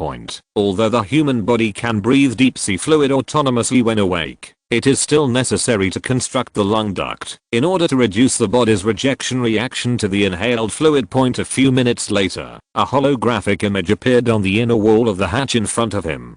The lung duct is constructed. Brainwave reading. As this line of text appeared, a helmet slowly fell from the top of the deep sea cabin and was worn on Zaoziji's head. Brainwave reading is successful, and deep sea fluid is now injected. The text on the holographic image changed again. A hint of coolness came from the soles of the feet and the lungs at the same time. According to past experience, Zaoziji held his breath at this moment. As for the reason, although the deep sea fluid can be breathed when it is mixed with air and then inhaled into the lungs, he learned his lesson completely. After trying it once. He waited until the deep sea fluid completely covered his head before he took a deep breath. He did not feel anything unusual. All crew members have been detected to have entered deep sea mode. Luaneo Type I, forward 4. As the characters in the holographic image changed, a strong and extremely blue light blasted out from the tails of the 10 Luaneo starships. Target, Mars. Chapter 187. A black light. Proxima Centauri star system. A planet with a mass of about 1.3 times that of the Earth passed by Proxima Centauri at a distance of 0.05 AU. That is Proxima b, the mother star of the Proxima civilization. The semi-major axis of the orbit is only 0.05 AU, which is only about 5% of the semi-major axis of the Earth's orbit. Compared with it, even the first planet in the solar system, Mercury, has a semi-major axis of 0.39 AU. Unlike the solar system, as the main star of the Proxima system, Proxima Centauri has a mass of only 1/8 of the sun. It is just a red dwarf. It is precisely because of this that planets so close to Proxima Centauri have the opportunity to breed life. The surface of Proxima B. After sending that string of information to the solar system 4.22 light years away, the recipient Atoka returned to his usual pace of life. There is no way. Due to the transmission efficiency of electromagnetic waves, they will have to wait at least 8.44 years before they can receive a reply from the advanced civilization in the solar system. Therefore, continuing to check the data sent back by each detector is all his current work. The workload is not large, and in his spare time, he can even use his position to satisfy his hobby stargazing. Observing Proxima Centauri through an optical telescope is his favorite thing to do when he is resting. Today, as usual, after checking the data of other detectors, he silently operated the optical telescope with a filter and projected it to Proxima Centauri 0.05 AU away. Atoka stared blankly at the slowly burning fireball displayed in the instrument in front of him. This is a star on which their civilization depends for survival, thinking that the technological development of his civilization has stagnated for hundreds of years. Atoka felt a sense of fear in his brain, and layers of fine bumps appeared on the top of his thinking organ. It has been so long. What if Proxima Centauri goes out one day? The fine bumps on the top of Atoka's thinking organ became clearer and clearer after a long time. He shook his thick forelimbs. Impossible. Absolutely impossible for such a thing to happen. Although he was just a low-level receiver, he was very clear about these basic common sense. As a red dwarf star, Proxima Centauri has a very slow and unstable thermonuclear reaction rate. So its estimated lifespan has reached an astonishing 3 trillion to 4 trillion years, while Proxima Centauri at this moment is only about 4.8 billion years old. Compared with its maximum lifespan, Proxima Centauri at this moment is still a newborn baby. The skin on the top of Atoka's thinking organ gradually became smooth. Just as he relaxed his vigilance, a black light appeared on the screen. The next second, the black light sank into Proxima Centauri. Atoka was stunned and carefully observed the big fireball on the screen. There was nothing unusual. It was as if the black light just now was just an illusion of Atoka. A few days ago, an artificial object with black light flashing all over its body appeared out of thin air on the outskirts of the Proxima galaxy. It was the star-eating device sent by Sweeper 9527. With the help of curvature navigation, it crossed tens of thousands of light years and successfully reached the target galaxy. The star-eating device, glowing with black light, quietly stayed in the empty universe. Curvature navigation is not suitable for flying within the star system. Next, it needs to enter Proxima Centauri through conventional flight means, but before that, it needs to report the situation to Sweeper 9527. In the central area of the Milky Way. A message was sent from it. After a short wait, the black light on the surface of the star-eating device became stronger. At that moment, it accelerated directly from static to 90% of the speed of light. The black light rushed straight towards the red dwarf star in the center of the star system. 1 second before it was about to touch Proxima Centauri, its speed suddenly decreased. This is to prevent a violent impact on the star. After all, the main purpose of the star-eating device is to absorb stellar energy. As for destroying low-level civilizations, it is just a gift of this process. Atoka blinked. There was a bit of confusion and puzzlement in his 3 pairs of narrow visual organs. Illusion? No way. To ensure that everything was foolproof, he stretched out his sturdy forelimbs and pressed a few buttons on the instrument in front of him. The image began to replay. Under the slow motion lens, Atoka clearly saw an object with a black glow rushing into Proxima Centauri. His narrow visual organ suddenly widened a little. Something happened. This was the first thought that flashed through his mind. Although the video was blurry, he was sure that the object with a black glow must be a man-made object. After all, whether it was a meteorite or a comet, it was impossible for it to maintain its original shape. So close to Proxima Centauri, there was even a strong black glow all over its body. Atoka's limbs trembled slightly. He was just a low-level recipient, and he had never faced such a situation. In just a few seconds, he quickly thought of a solution. Call Someone, no, report it. Atoka quickly ran to the communication device and pressed the request communication button. After a short wait, a low voice sounded. Atoka, has the probe sent back any information? Hearing the question from his superior, Atoka's 3 pairs of narrow visual organs showed some tension. No. Then why did you apply for communication? The low voice sounded again. This communication can only be used in emergency situations. You have been a recipient for so long. Don't you understand this? Atoka stammered. Sir, I found an abnormal phenomenon. Fearing punishment. Atoka added again. It is related to our main star. Professionals will go to your place to understand the situation in a while. A slightly sloppy sentence came out of the communication device, and then there was no sound. Atoka stood in front of the communication device, blankly pointing the observation instrument next to it. The huge fireball was still emitting endless light and heat to the surroundings as usual. But Atoka felt a chill coming from behind. Although he didn't know what impact the black light he saw would have. But his intuition told him that the Proxima civilization seemed to have encountered an unprecedented crisis. A week passed in a flash.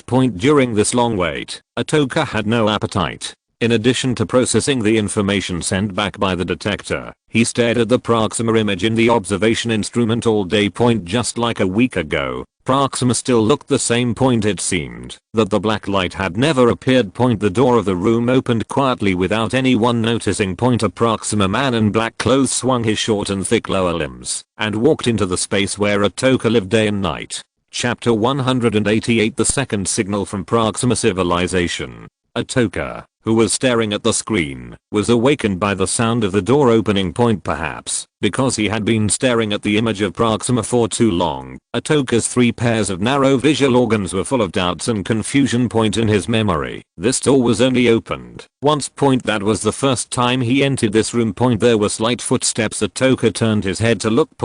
When he saw the Proxima man in black clothes, a burst of fine bumps appeared on the top of his thinking organ. Black clothes. Those were clothes that only Lyle could wear. The so-called Lyle was the prophet and scientist predicted by the Proxima civilization. He was also a group of people with the highest status. He didn't have time to think about it and quickly stood up from the chair, raised his forelimbs, and placed them on the top of the thinking organ. At the same time, the skin on the top of the thinking organ became extremely smooth under Atoka's deliberate control. This is the way to show respect in the Proxima civilization. Respected Lord Lyle, you. The Proxima Centauri looked at the slightly depressing environment around him, and his 3 pairs of eyes narrowed immediately. His thinking organs showed a look of disgust without disguising. Don't talk nonsense, Lyle screamed at Atoka in front of him with an extremely sharp tone. Atoka trembled slightly and crouched a little lower. Yes,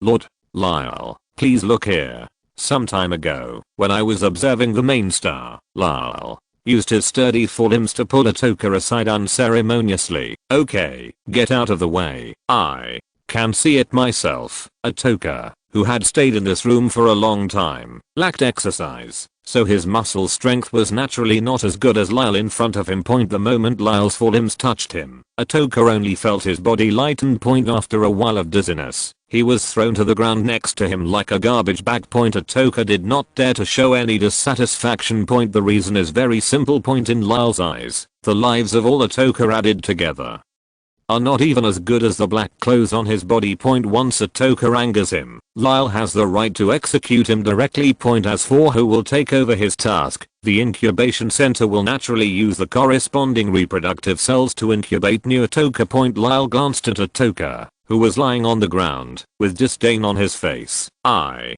have learned a lot. Mere Atoka can actually use an optical telescope to observe the starry sky. Do you understand? Facing Lyle's ridicule, Atoka did not respond. Lyle turned his head with a bored look and looked at the instrument in front of him again. He carefully stretched out a little nail on his forelimb and gently tapped a few buttons on the instrument. It was as if the instrument in front of him was stained with something dirty. When he saw the object with a black glow on the screen, his 3 pairs of visual organs narrowed instantly. Hiss, Lyle. pressed the pause button and carefully observed the impact in front of him for a long time. Damn it, why is this picture so blurry? An angry shout rang out in the room. Atoka, who was thrown aside, trembled and kept his original posture on the ground, and responded softly, "Lord Lyle, this is the lowest end optical telescope."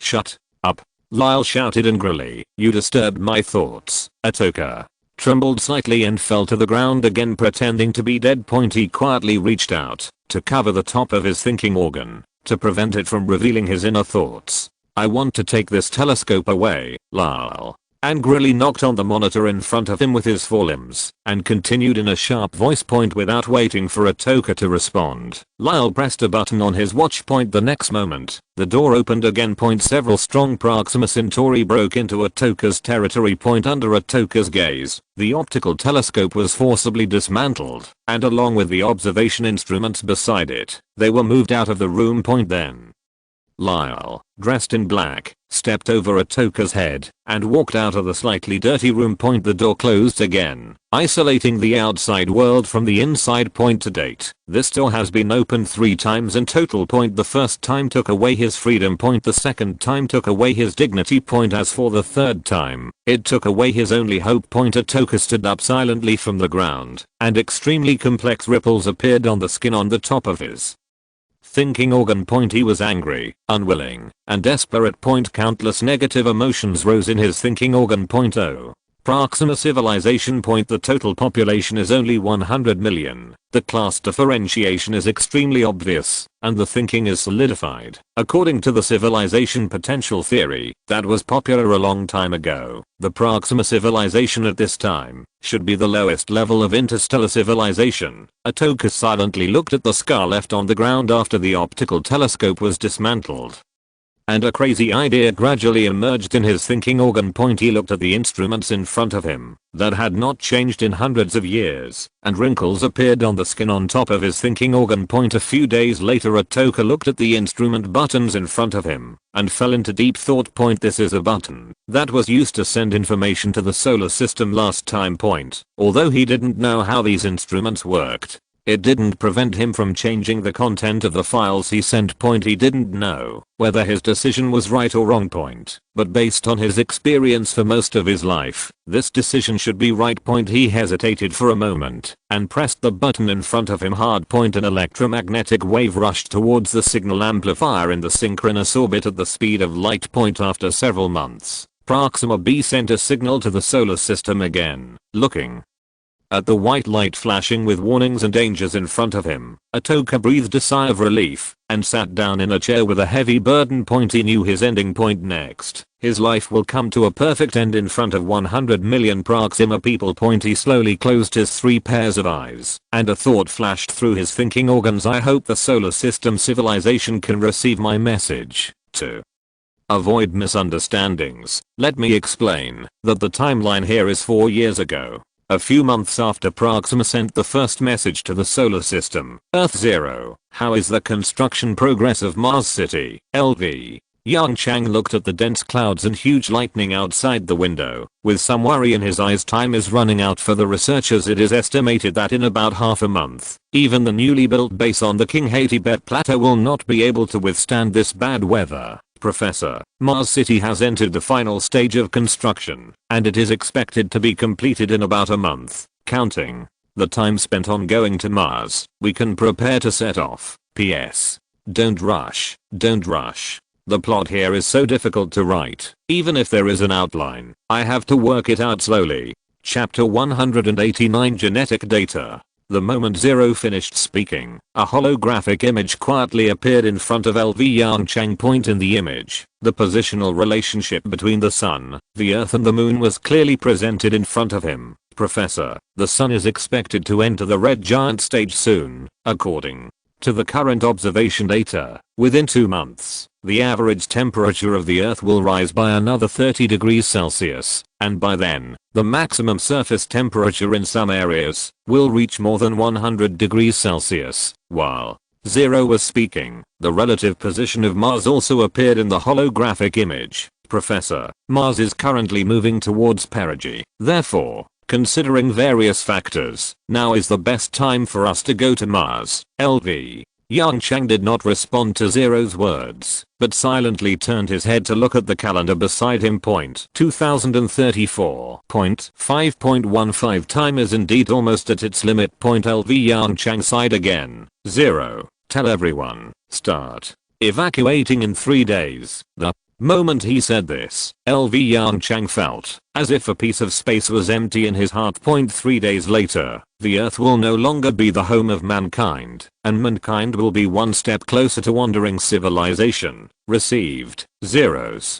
Calm voice sounded in the office. The holographic image in front of him quietly disappeared, and Lu Yongchang slowly closed his eyes, preparing to lie on the chair to rest for a while. The next second, the holographic image that was gradually dimming in the air lit up again. Professor, the signal came from the direction of Proxima again. 4 years ago, Proxima star system. The door of Atoka's room opened for the 4th time. He did not turn his head, but just sat quietly in the chair. He knew that this time the door would take away his life.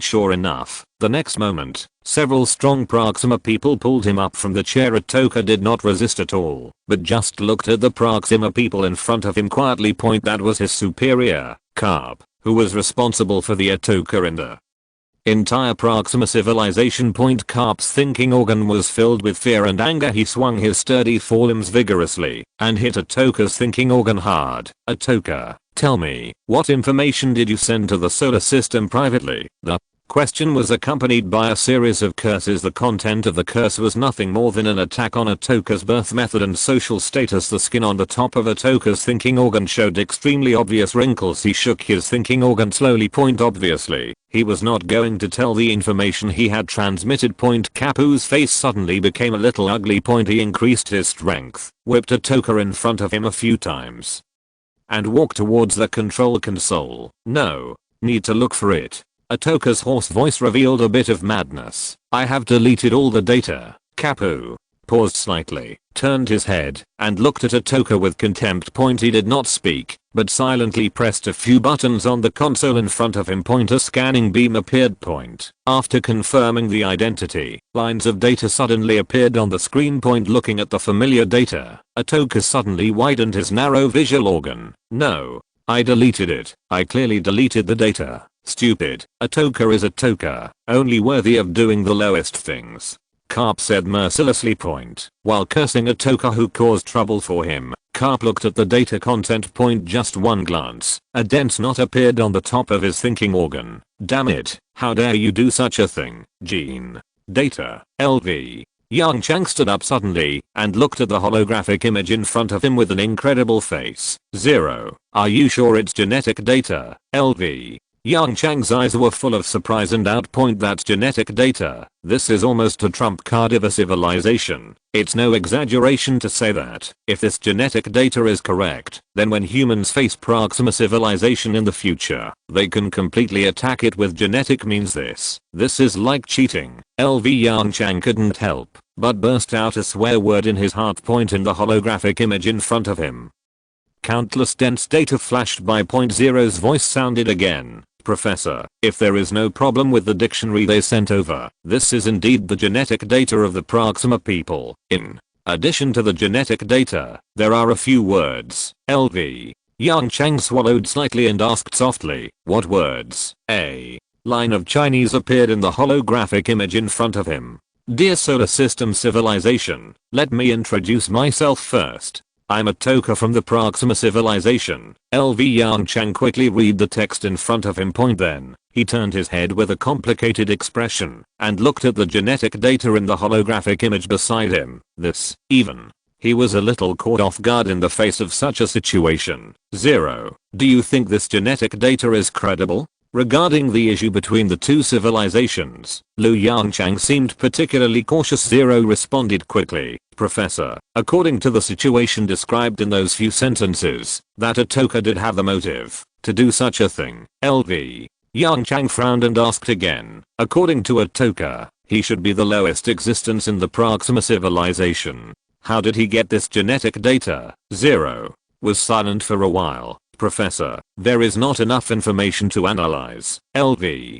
Yongchang smiled bitterly and shook his head. Forget it. Save the genetic data first. When we get to Mars, we will study it carefully to see the authenticity of this data. Anyway, this data can at least give us some basic understanding of the world 4.22 light years away. As he said, he sat back in his chair again and closed his eyes. To think. Compared to the genetic data, Atoka's words gave him a greater shock. The population is declining, the class differentiation is obvious, and the thinking is solidified. It seems that these are the reasons why the Proxima civilization has encountered a technological bottleneck. But if you think about it the other way around, a civilization that encounters a technological bottleneck and cannot continue to develop and can only consume surrounding resources will inevitably have this problem within the civilization. This is unavoidable. It is like a whirlpool that keeps getting bigger and bigger and will eventually swallow up an interstellar civilization. Professor, do we need to tell Council Lily about this? Zeros. Questioning voice sounded again. LV Yongchang pondered for a moment and nodded gently. More than 10 minutes later, a series of hurried footsteps and the sound of the office door opening reached LV Yongchang's ears. Yongchang, counselor. Lee's slightly hurried voice sounded. LV Yongchang hurriedly opened his eyes, stood up from his seat and greeted him. If you're listening to this novel on a channel other than Fanfic World, it means they downloaded and uploaded it without effort. We cordially invite you to visit our channel, Mundo Fanfic Novelos. There you'll find the original version of this story and you can explore many other novels of various genres. We're waiting for you to immerse yourself in a world of incredible novels. Chapter 190, Death of Atoka. Yongchang. Representative Lee's eyes revealed a hint of imperceptible confusion. What does this Proxima Centauri civilization mean, Lu? Yongchang reached out and helped the old man to the sofa beside him.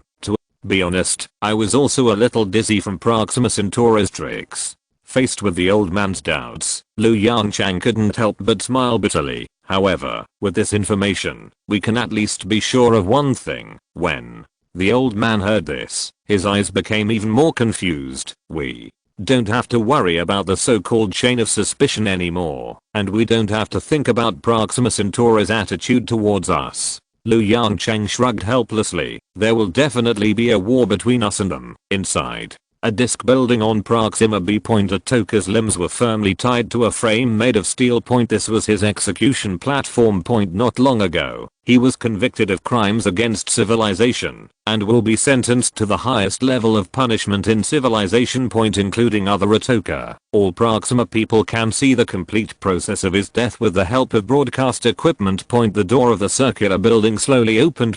The outside world is filled with powerful light. It was noon, and the surface temperature of Proxima Centauri B reached an astonishing 30 degrees Celsius. This is an extremely high temperature for Proxima Centauri people. However, compared to the temperature, the light from the host star is the greatest danger. The light contains extremely strong radiation from stars. Even if there is a dense atmosphere and ozone layer as a barrier, the radiation at noon is enough to cause a certain degree of damage to the body of a normal Proxima Centauri person. It is precisely for this reason that on Proxima Centauri, black, which can greatly absorb the star's light and radiation, has become the most noble color. Atoka narrowed his 3 pairs of eyes and looked at the strong light outside the door.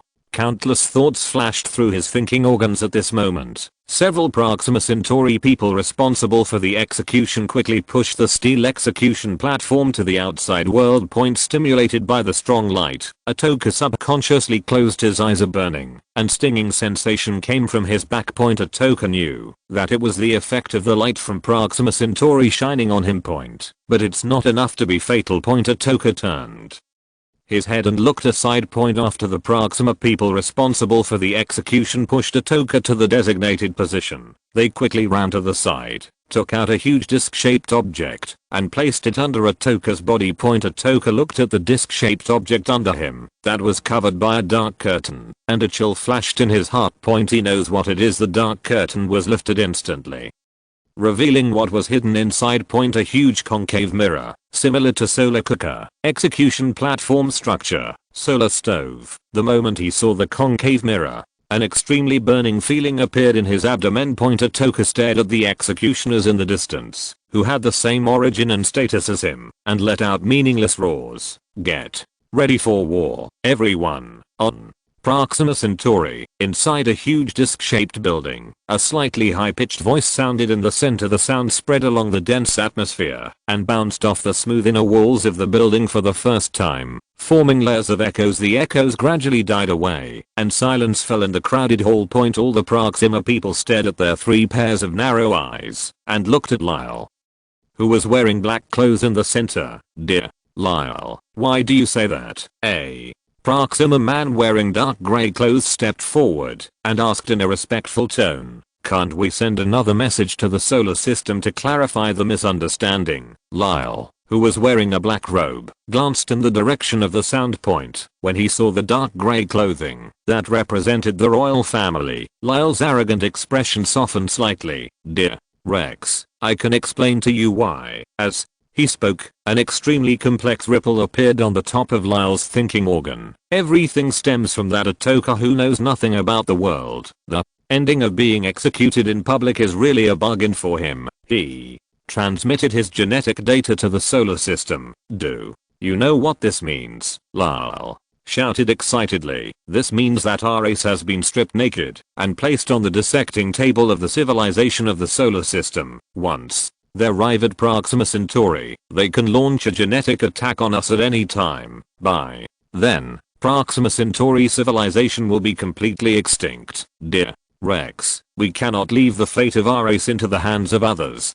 Lyle's tone gradually calmed down. Rex, who was wearing dark grey clothes, nodded silently, and then he continued to ask Lyle in front of him, then, what if they can't come? Lyle was silent for a moment. Even if they don't come, we have to get there. Lyle's words made all the Proxima people present scream in surprise. Quiet. Rex, who was wearing grey clothes, shouted in a deep voice. When the sounds in the room gradually died down, Rex suppressed his anxiety and asked softly, why? Lyle did not answer immediately, but took a deep look at the various Proxima Centauri people in front of him. This is a picture I discovered through an optical telescope some time ago. As he spoke, a holographic image appeared in front of everyone. In the image, it was the picture taken by Atoka before his death.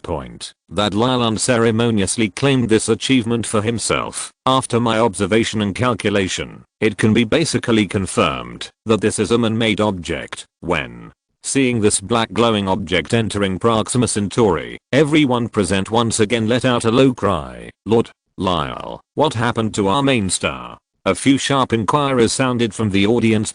Seeing the color of the clothes worn by those who asked the question, Lyle's 3 pairs of visual organs revealed some imperceptible contempt. In the past few days, I have measured a lot of data on the main star. After comparison, I found that this man-made object seems to be absorbing the energy of the main star quickly. Speaking of this, Lyle's visual organs revealed some fear, and the skin on the top of the head also had a burst of fine pimples. Our main star is aging at an unprecedented rate. The hall was silent.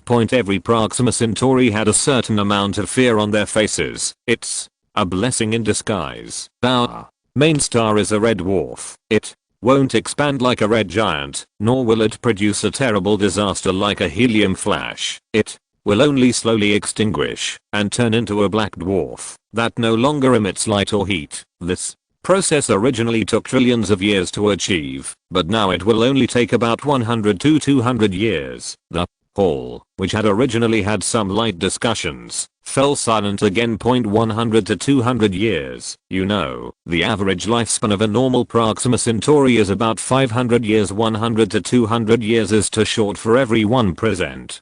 Chapter 191 Death Spiral. Inside the black disc-shaped hall, there was silence. Only the sound of air coming in and out of the breathing holes remained. Every Proxima person was thinking about the meaning of this news. So, what should we do now? Rex's voice sounded again, attracting the attention of all the Proxima people present. Faced with Rex's question, Lyle restrained his disdain and contempt for the other Proxima people. After pondering for a moment, he said, according to the current situation, interstellar migration may be our only way to survive. Interstellar migration, Rex. narrowed his eyes slightly. Our technological level should not be able to lead all Proxima people away, right, Lyle? Responded in a matter-of-fact tone. Of course. To be precise, we can only take away 100,000 Proxima people. After the voice fell, there was a commotion in the hall. 100,000 Proxima people. What does this mean? It means that more than 99% of Proxima people will face the gradually extinguished stars in their life course. This process is very tormenting and painful. As the energy released by the main star gradually decreases, the surface temperature of Proxima b will become lower and lower. Even if the dense atmosphere can retain heat to the maximum extent, the surface temperature will quickly drop below zero in a few decades. By then, there will be no liquid water on the surface of Proxima b. This is undoubtedly a huge blow to the ecosystem of Proxima b. With the energy generated by the fusion reactor, the Proxima people left behind can still live in buildings or in underground cities, but this is just an appetizer for the whole disaster as time goes by. After 150 years, the surface temperature will drop to a critical point. That is the temperature at which most gases in the atmosphere liquefy or solidify. By then, Proxima b will have no atmosphere. The Proxima people will also completely lose the right to survive on the surface. Once the situation develops to this point, the hope of survival for the Proxima people left on Proxima b will be very slim. Although the fusion reactor can maintain the temperature in the underground city, the raw materials of the fusion reactor are limited. Especially after meeting the needs of the long-distance fleet.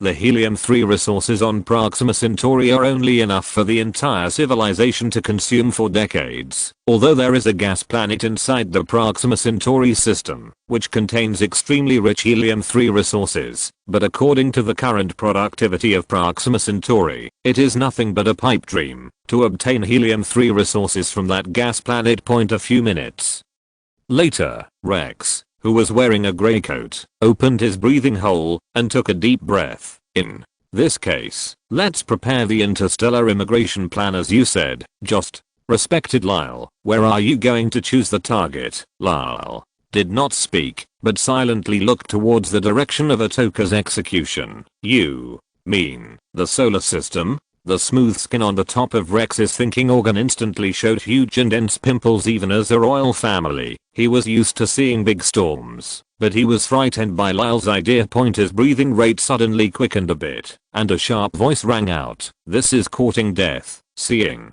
Lyle's slightly indifferent eyes looking at him, Rex felt a chill in his heart and quickly lowered his posture. Sir Lyle, forgive my unreasonableness. It's just that our genetic data. Lyle shook his head lightly. Rex, I know what you mean, but this is the only way for the Proxima civilization to survive. Alpha Centauri A and Alpha Centauri B are the closest to us. Although these two stars form a relatively stable binary star system, there are no planets for us to live there. Alpha Centauri A, Alpha Centauri B, and Proxima Centauri form Alpha Centauri, a triple star system, but Proxima Centauri is far away from the other two stars and has a smaller mass. Therefore, it does not form a so-called three-body structure. The orbits of Alpha Centauri A and Alpha Centauri B are more inclined to a stable binary star system. Rex's eyes dimmed a little. He was naturally clear about this, but why not choose Barnard's star?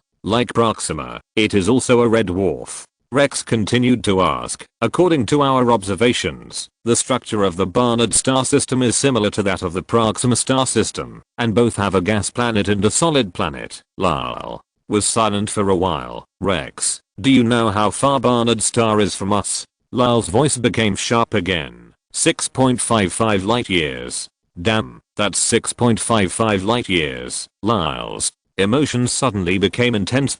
He angrily kicked some decorations around him to the ground. The harsh sound echoed in the disc-shaped building. All the Proxima people present had more or less fear in their thinking organs, and their impression Lyle would never show such a misbehaving look. We are only 4.22 light years away from the solar system. Lyle continued hysterically. It's a full 55% increase in the journey.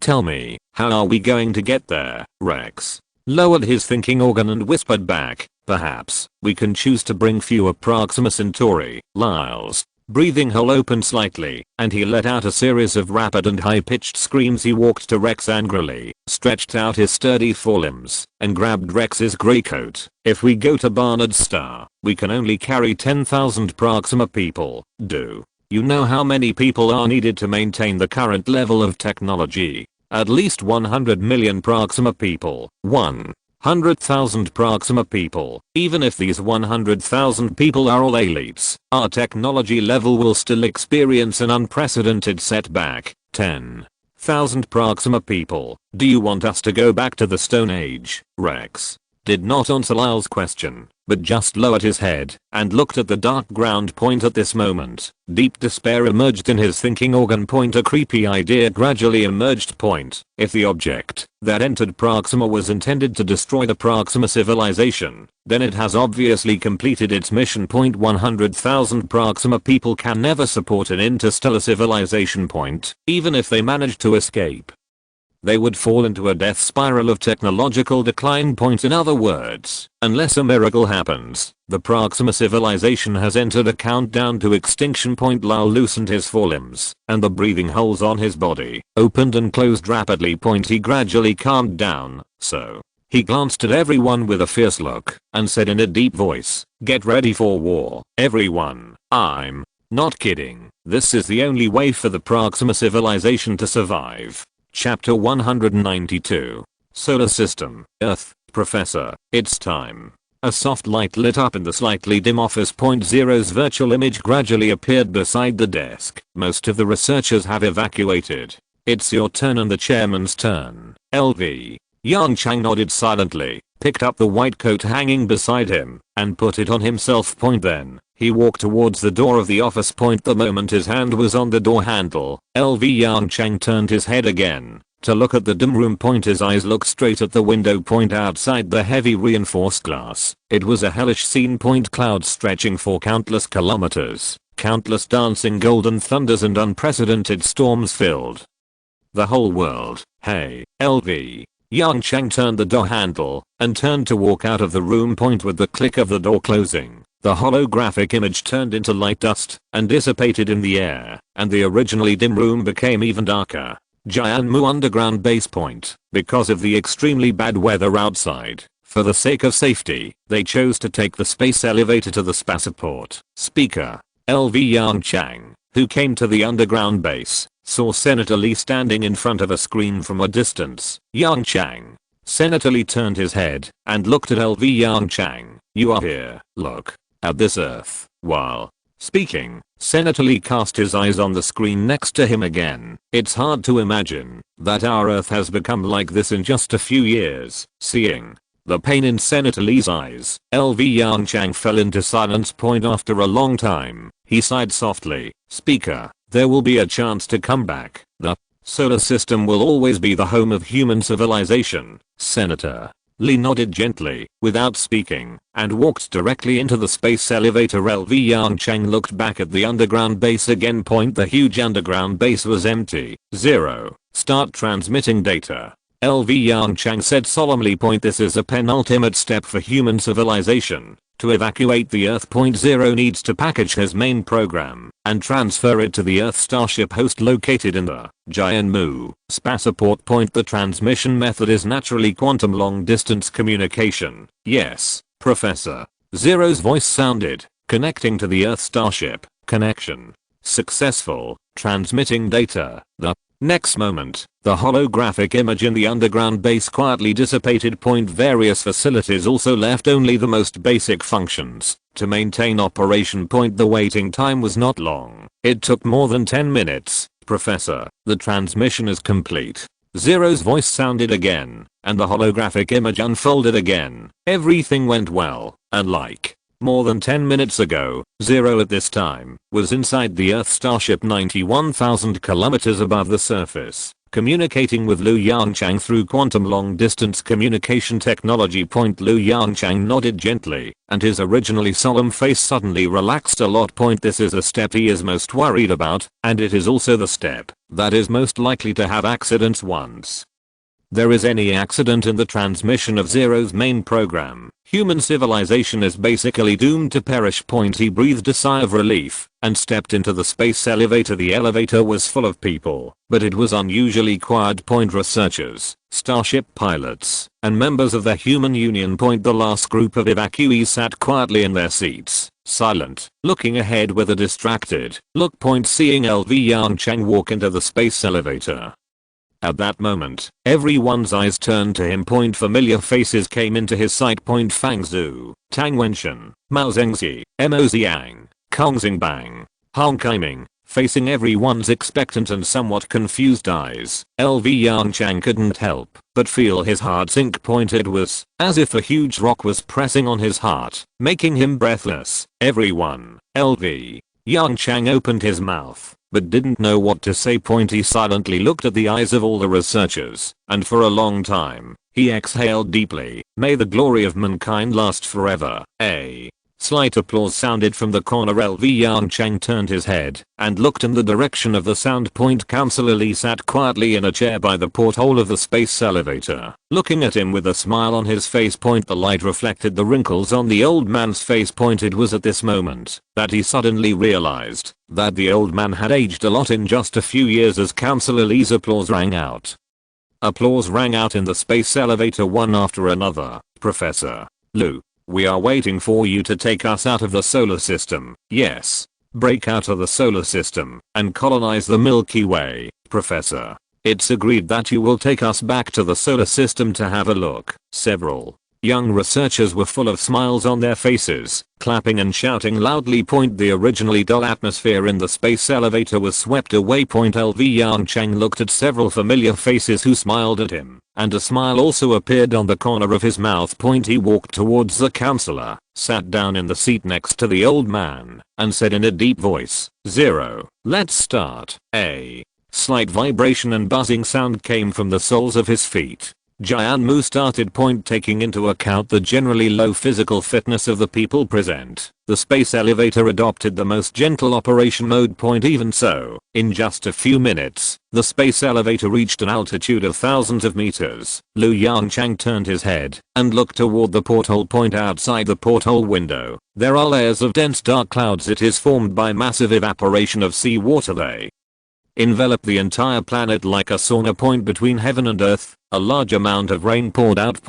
But most of this rainwater evaporated again due to high temperatures and returned to the air before it fell. As the height continued to climb, Liu Yongchang's eyes turned to infinity. That's the direction of the equator. Massive clouds blocked his viewpoint. Liu Yongchang sighed slightly, with a bit of regret in his eyes. The next moment, a holographic image appeared in front of everyone. Astonishingly, it was a real-time video shot by a robot. A long, thin, straight ribbon connects heaven and earth. That is the Tower of Babel in Africa. Camera switch. A large number of white objects were left on the beach. That's the salt deposited after massive evaporation of seawater. The screen jumps again and again. Through the camera on the robot, the current appearance of the earth is clearly presented to everyone. This is the end of humanity and the earth. Liu Yongchang sighed softly and closed his eyes. The journey is still long. He can rest for a while. When Liu Yongchang opened his eyes again, they had arrived at the terminal point of this journey. Giant spaceport. Inside and outside the spaceport, 50 Luan bird-eye starships were parked quietly. In these starships, there are stored 500 million scientific researchers and starship pilots who have entered hibernation early. As long as Liu Yongchang gives an order, these starships will go straight to Mars. There, these 500 million people will contribute their final light and heat to human civilization, making human civilization a true interstellar civilization in one fell swoop. Liu Yongchang stood up from his seat silently and walked towards the Earth starship under Zero's guidance. That's the starship they are going to be on. The prototype is the Luan Type I Earth starship. As the flagship of human civilization, it is even larger in size. The length reaches an astonishing 1,200 meters, which is 1.5 times that of the Luan EOI starship. As for why such a large body is designed, there is naturally a unique reason. On the one hand, it is to install a zero supercomputing center, and on the other hand, it is to install a large number of quantum ultra-distance communication terminals as the flagship of human civilization at this time. Earth will naturally play the role of giving orders. Can't a piece of information need to go through several transfers to reach its destination? Looking at the majestic starship in the distance, Congressman Lee standing next to Yongchang had some emotion in his eyes. "Yongchang, it's time for us to set off," the old man said softly. Yongchang nodded, stretched out his hand to support the old man, and walked step by step towards the interior of the starship with the help of electromagnetic boots in the deep sea cabin. Yongchang took a deep breath of the deep sea liquid, feeling the slightest coolness brought by the flow of liquid in his lungs. He silently issued the last command through the brainwave reading device on his head. "Earth, let's go.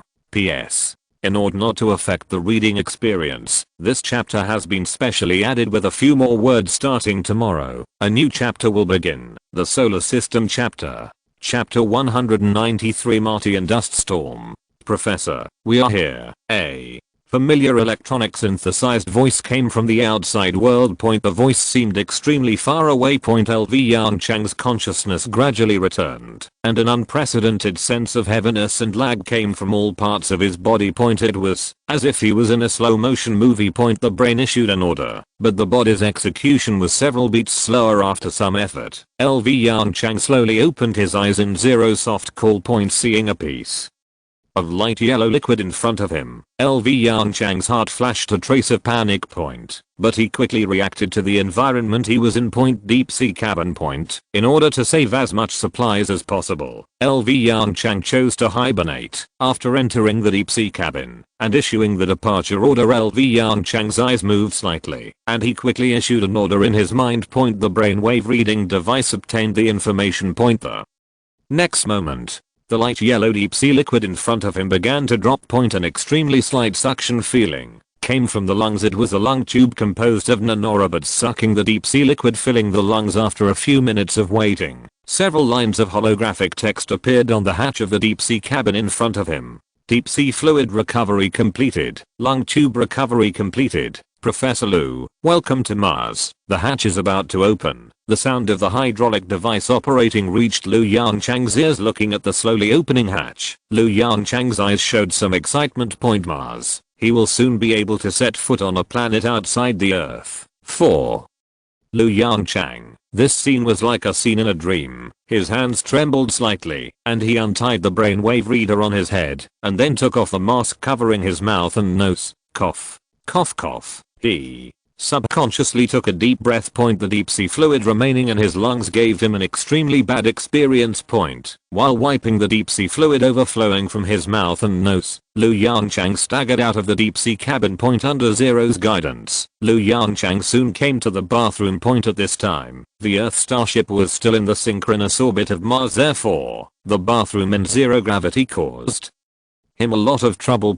After a lot of trouble, he finished cleaning his body with difficulty and changed into a clean tight spacesuit. Earth Starship Command Hall. "Yongchang, we are here." As soon as he entered the command hall, Yongchang saw the counselor standing quietly by the porthole, looking at the scenery outside the window. Yongchang walked quickly towards the counselor through the round porthole. A planet with a red glow all over came into his sight. "Yes, we are finally here." Yongchang's eyes were full of emotion. "This is our home for the next 5 years. Where are the others, counselor?" Lee retracted his gaze and looked in one direction of the Earth starship. "Most of them are still hibernating. After we go down, the second batch of landing personnel will wake up." Yongchang nodded gently. "That's right.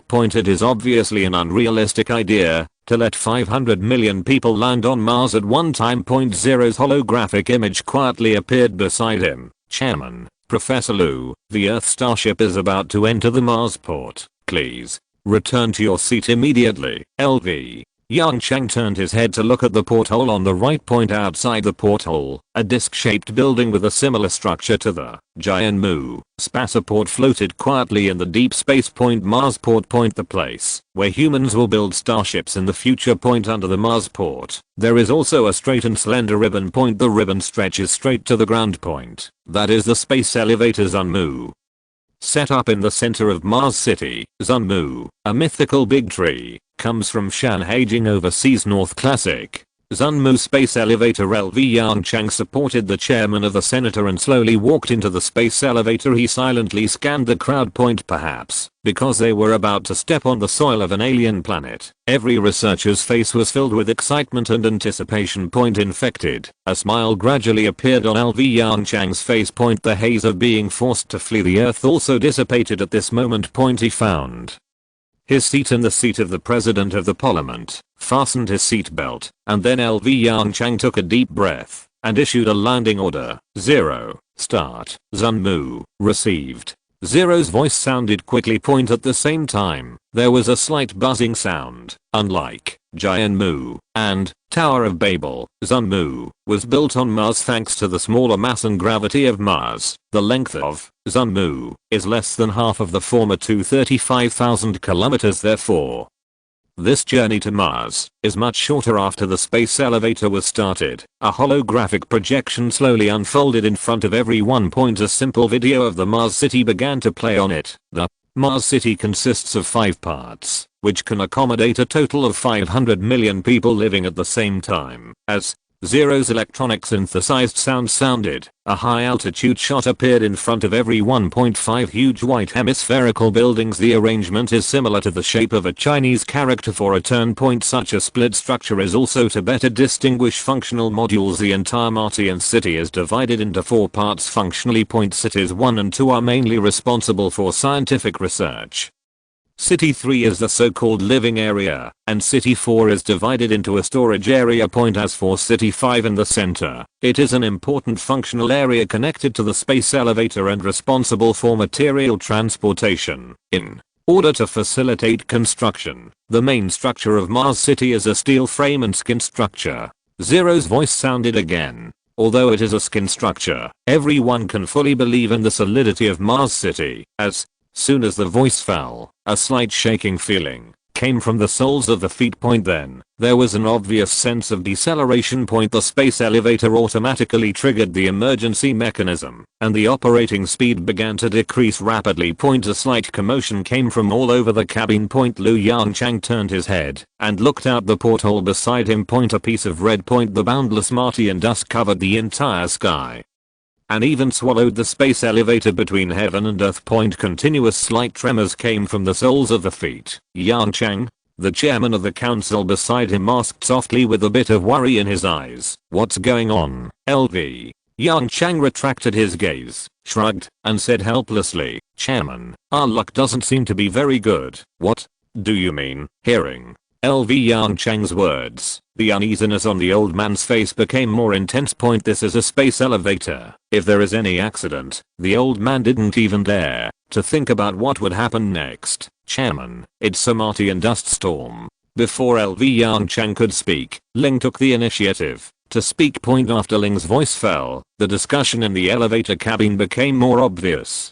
Chapter 194. There is an important mission. Mars dust storm. The old man frowned. A trace of worry flashed across his face. Sandstorm. Lu Yongchang saw the worry on Councillor Li's face and quickly took over the conversation with a smile. President, don't worry. Unlike dust storms on Earth, Martian dust storms are an extremely common phenomenon on Mars. Every Martian year, hundreds of regional dust storms will occur on Mars, and these regional dust storms will combine to form global dust storms by chance. According to observational data, a global dust storm occurred on the surface of Mars in 1971. It was the largest Martian dust storm ever observed by humans. A conservative estimate is that the wind speed on the surface of Mars reached 270 km per hour at that time, and the entire dust storm lasted for several months. Councillor Li looked at Lu Yongchang blankly, obviously frightened by the string of numbers he said. Then, 0. What's the wind speed outside now?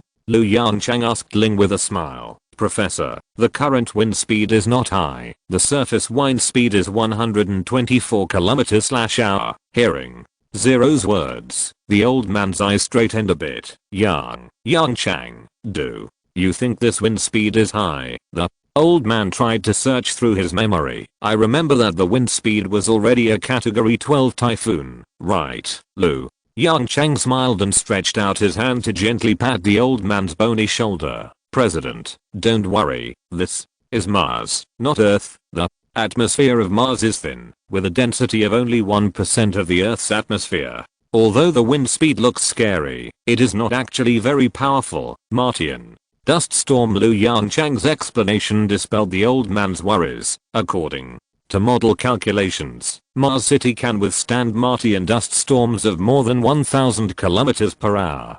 Zero's voice sounded just right. Such a dust storm is basically impossible to occur on Mars. Time passes bit by bit. The operation of the space elevator that has reduced its speed is obviously much more stable. Unknowingly, the red scene outside the porthole changed quietly. Professor, we're here. Zero's reminder sounded. Zunmu. The door of the space elevator slowly opened, and a thin layer of crimson Martian dust fell on the ground in front of everyone. Yongchang took the lead to unbuckle his seatbelt, stood up and walked towards Mars City. The moment he helped the old man through the hatch and stepped on the Martian dust into the Martian city, several familiar figures appeared in front of him. Professor.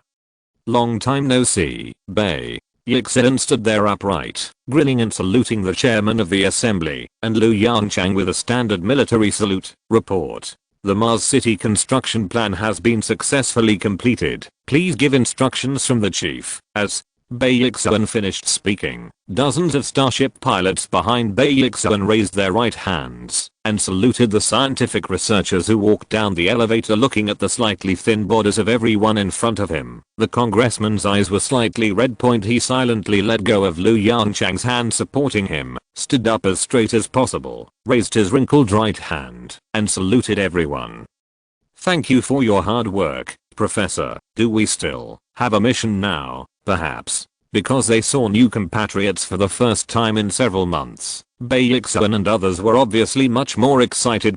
Seeing Han Fan's excited look, Yongchang's eyes moved slightly, and a meaningful smile appeared at the corner of his mouth. There is indeed something important, and you are the most suitable candidates for this matter. Yongchang looked serious. Professor, we are willing to accept the task. The two Zhuan-2s faced the crimson-red Martian dust in the sky, dragging blue flames from their tails as they flew into the sky. In the first Zhuan number 2, Han Fan sat in his seat with dull eyes. Brother Fan, One Eye's voice sounded. When you see Professor Lu in the future, you'd better stop talking. When Han Fan heard this, the corners of his mouth twitched, and the light in his eyes became dimmer. Hey. Yongchang sighed deeply. I'm so stupid, really. I should have asked about the mission clearly before speaking. Andrew's voice came from the team radio. Guys, where are our first stops? I can't wait to prospect on Mars. Hearing the voice on the radio, Han Fan's eyes became increasingly grey.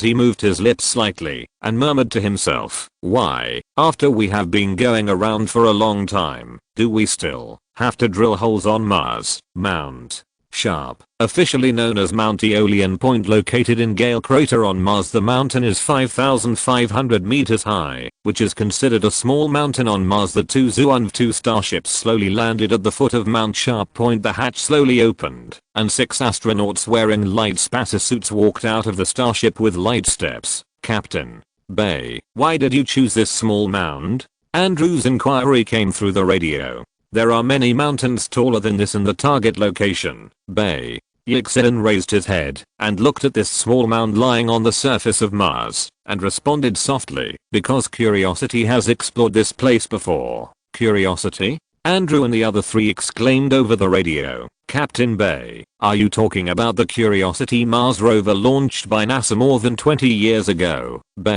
Yongchang drove the rover out of the cargo hold of Zhuan II and nodded to explain. NASA found mineral salt-rich sediments in Gale Crater, which means that the place we are in may have been a saltwater lake before. This provides certain conditions for the formation of mineral veins. After the voice fell, Yongchang stretched out his hand and called the 5 teammates. Let's go, everyone. Let's go to the top of the mountain first. At the same time point Proxima point it has been 4 years since Atoka was executed point. Because of the news blockade, the Proxima civilization at this time is still peaceful and peaceful point. However, in a place unknown to most Proxima people, the incubation center has been busy for 4 years. One by one, low-level Proxima people were created by the incubation center. Then, they were quickly ripened in a huge glass container. Respected Lord Lyle, are these low-level creatures that mature quickly really useful in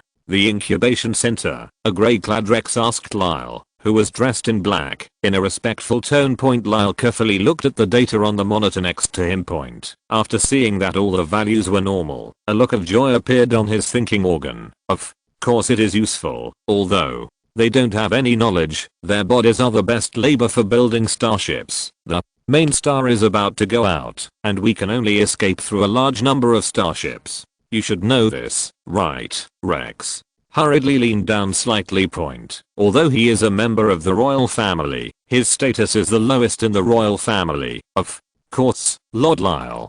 A complex pattern appeared on the top of Rex's thinking organ. But, I haven't obtained the qualification to escape yet.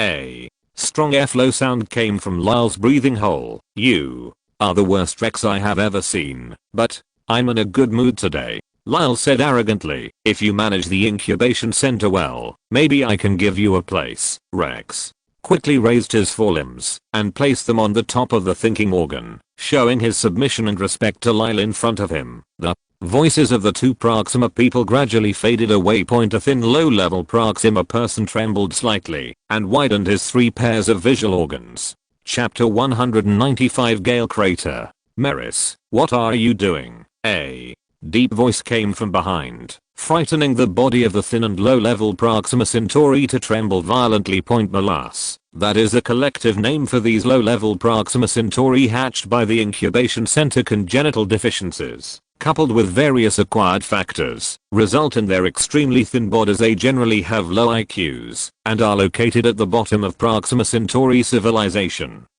Responsible for the simplest and most tiring work, Atoka, who was executed a few years ago, is one of the thousands of Meris. The skinny mollusk didn't have time to think too much. He quickly turned around and placed his forelimbs on top of the thinking organ. There is no other reason. The only people who call them that are the superior Proxima Centauri. Sir, Malas didn't even dare to look up to see the identity of the speaker. His body was shaking violently, and his thinking organs were running at extremely fast speeds. But he couldn't find any reliable reason. For the first time, he hated his inferior thinking apparatus so much. Forget it, I'm in a good mood today, so I won't cause trouble for you. The deep voice gradually faded away along with the footsteps. Work hard, otherwise, Malas breathed a sigh of relief and slumped to the ground. He cautiously cast his gaze in the direction of the sound. A touch of grey. There was a chill behind him. Mars. Inside Mars City number 1, Professor Bayixon and the others have sent back the first test report. Zeros. Electronic synthesized sound sounded in Lu Yongchang's office. Lu Yongchang quickly raised his head and looked at the holographic image that lit up in front of him. Mount Sharp. Did they choose a location that NASA had explored? Lu Yongchang nodded secretly. It's a good choice. Rather than trying your luck aimlessly, it is better to start from a place with some data to support it. What are the test results? 0. Quickly projected the result in front of Lu Yongchang. Looking at the data displayed above, a look of surprise flashed in his eyes. Calcium sulfate, magnesium sulfate, and some fragmented iron ore. Lu Yongchang immediately sat up straight and read the report carefully. Sulfur, nitrogen, hydrogen, oxygen, phosphorus, and carbon. He frowned and muttered to himself, these elements are incredible. They are all key chemical ingredients for the existence of life. Thinking of the geographical location of Mount Sharp and the previous detection reports of NASA's Mars probe, Lu Yongchang couldn't help but frowned. Could it be said that Mars was really a vibrant world like the Earth before? After pondering for a while, he frowned and said to 0. Let them go drill over there in Gale Crater, Mount Sharp. Bayixon sat on the Mars rover, silently waiting for the response from Mars City. Soon, His watch vibrated slightly. Come to respond. Baeksun's eyes moved slightly, and he quickly lowered his head to look at his watch point. When he saw the information displayed on the watch, a look of surprise flashed across his face. This, everyone, we have to go down. Baeksun adjusted his mood, stood up, and looked down at the Gale crater at his feet. Professor Lu asked us to go to Gale crater and have a look. Team leader, as teammates who had been with Baeksun for several years, Hong Fan and Zai naturally noticed Baeksun's surprise at that moment and immediately asked, did the professor say something? Facing the inquiry from his old teammate, Baeksun hesitated for a moment. It's not that important. The professor said that, based on the sample analysis we just conducted,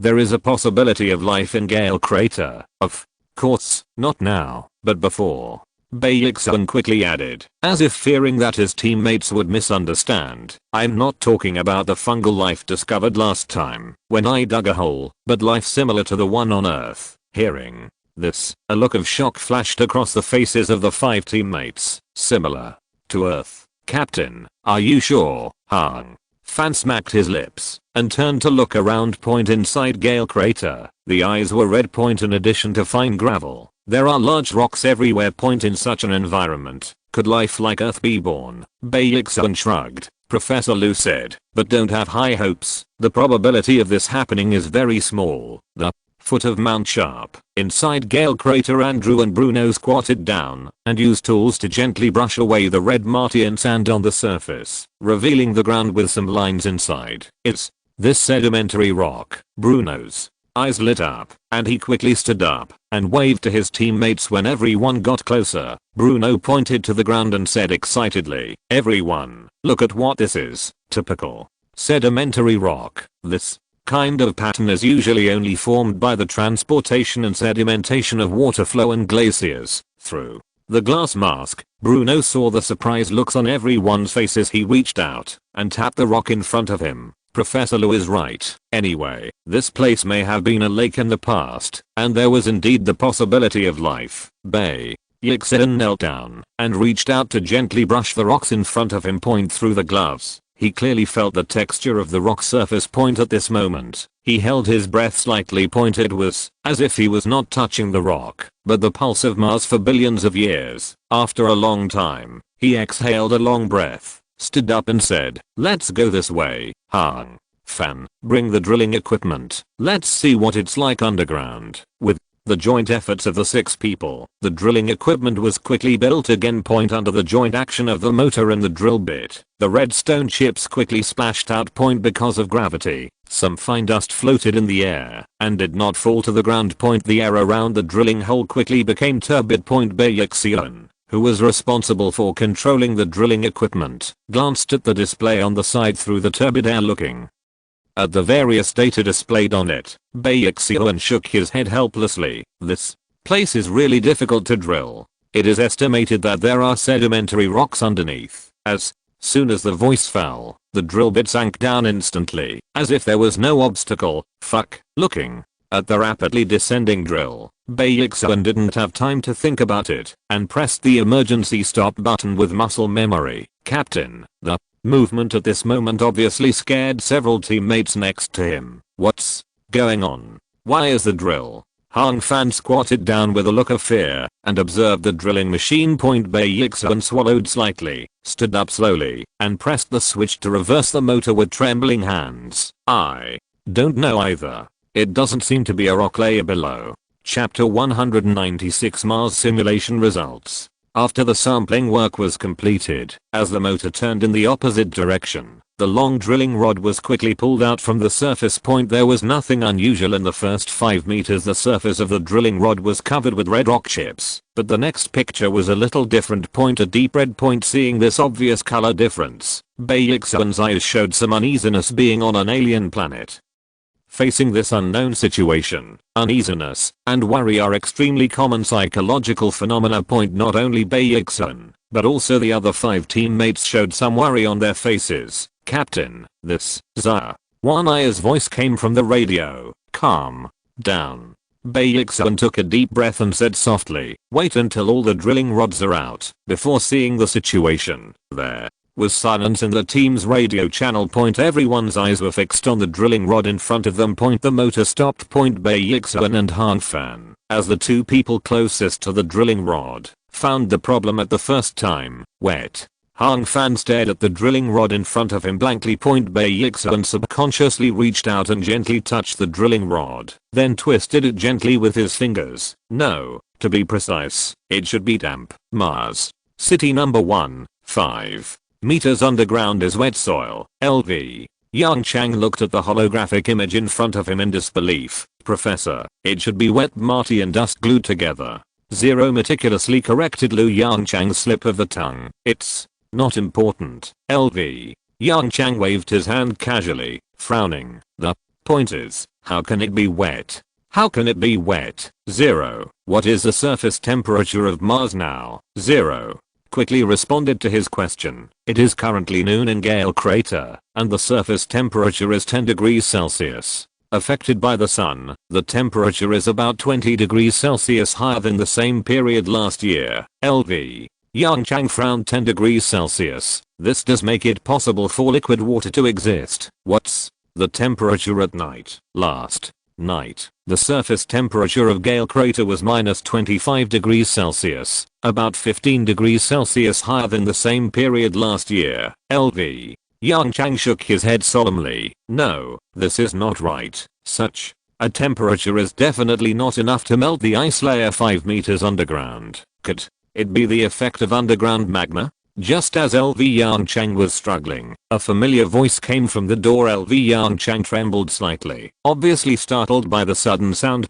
He quickly raised his head and looked towards the door. Brother Zhu, why are you here? Seeing the visitor, LV Yongchang's eyes showed a bit of surprise. No, when did you come? Fang Zhu skillfully pulled out the chair in front of the desk and greeted the mechanical arm next to him. Zero, make me a cup of tea. After seeing the mechanical arm move, he turned his head and looked at LV Yongchang. I just came not long ago, probably when you were struggling with the surface temperature of Mars. A cup of hot tea was handed to Fang Zhu. He reached out to take the teacup, nodded to the mechanical arm and thanked it, then continued. I'm here for the medical cabin. Medical cabin? LV Yongchang frowned even deeper. What's wrong with the medical cabin? Fang Zhu shrugged. Academician Mao said that the basic functions of the medical cabin have been studied almost, and it is estimated that it will not take long to realize it. Hearing this, LV Yongchang's frown suddenly relaxed a lot.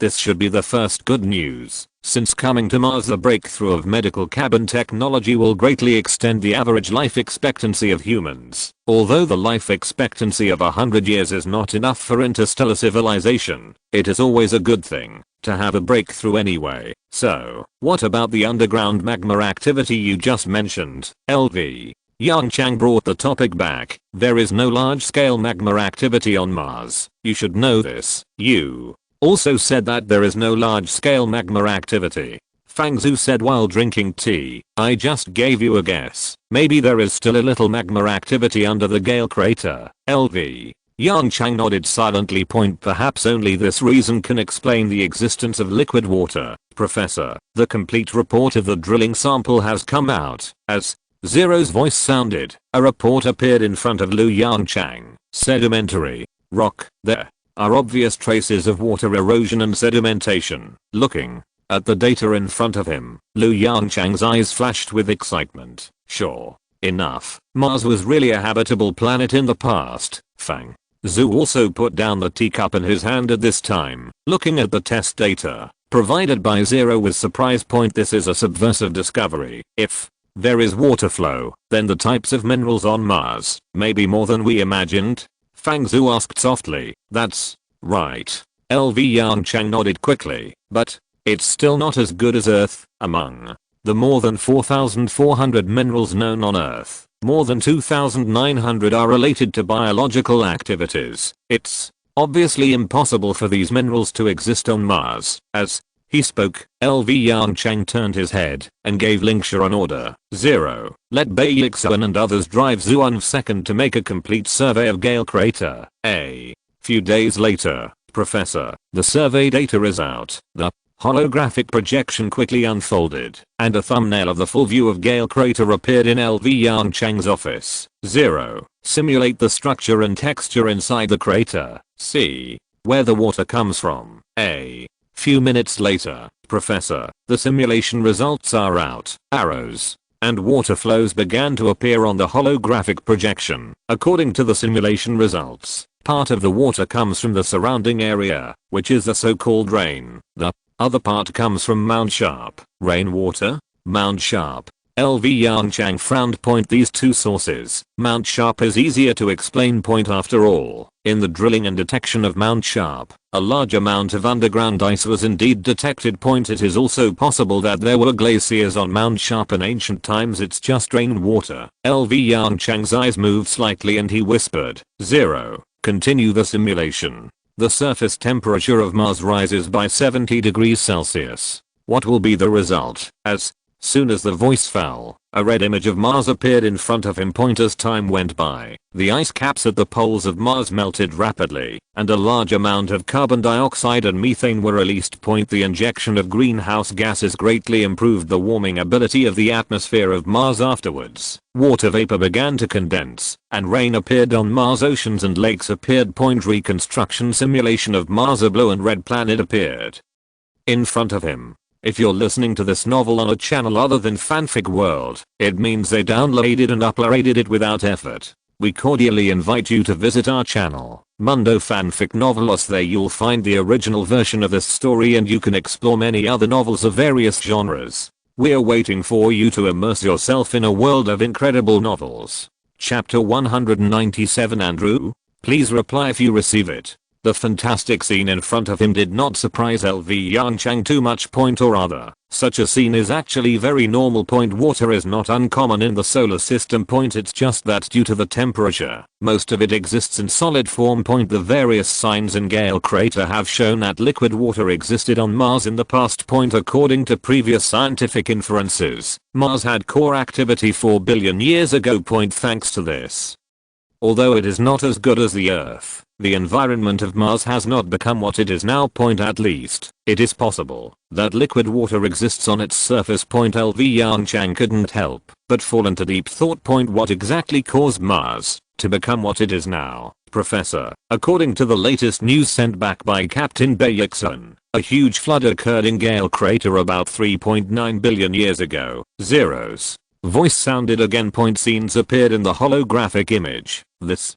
is LV Yongchang looked at the giant wave-like pattern in the picture and frowned tightly. Reverse dunes, each one is about 9 meters high, and the distance between each reverse dune is about 140 m. 0 quickly marked the detailed data of these wave-like patterns on the holographic projection. According to calculations, this is the trace left by the Great Flood, reverse dunes, and after this great flood, the liquid water on Mars quickly disappeared and became what it is now. Looking at the simulated images in front of him, LV Yongchang nodded thoughtfully. The Great Flood 3.9 billion years ago. He muttered to himself, 0. I remember that the largest crater on Mars, the Hellas Basin, should also have been formed 3.9 billion years ago, right? Yes, Professor. Faced with such coincidental data, he suddenly had some unreliable guesses in his mind. 0. Simulate a Mars whose core has not cooled down yet. As soon as the voice fell, a red planet with a relatively dense atmosphere and a slightly blue surface appeared in front of him. LV Yongchang nodded with satisfaction. 40. Who has mastered a lot of data. This level of simulation is relatively easy and accurate.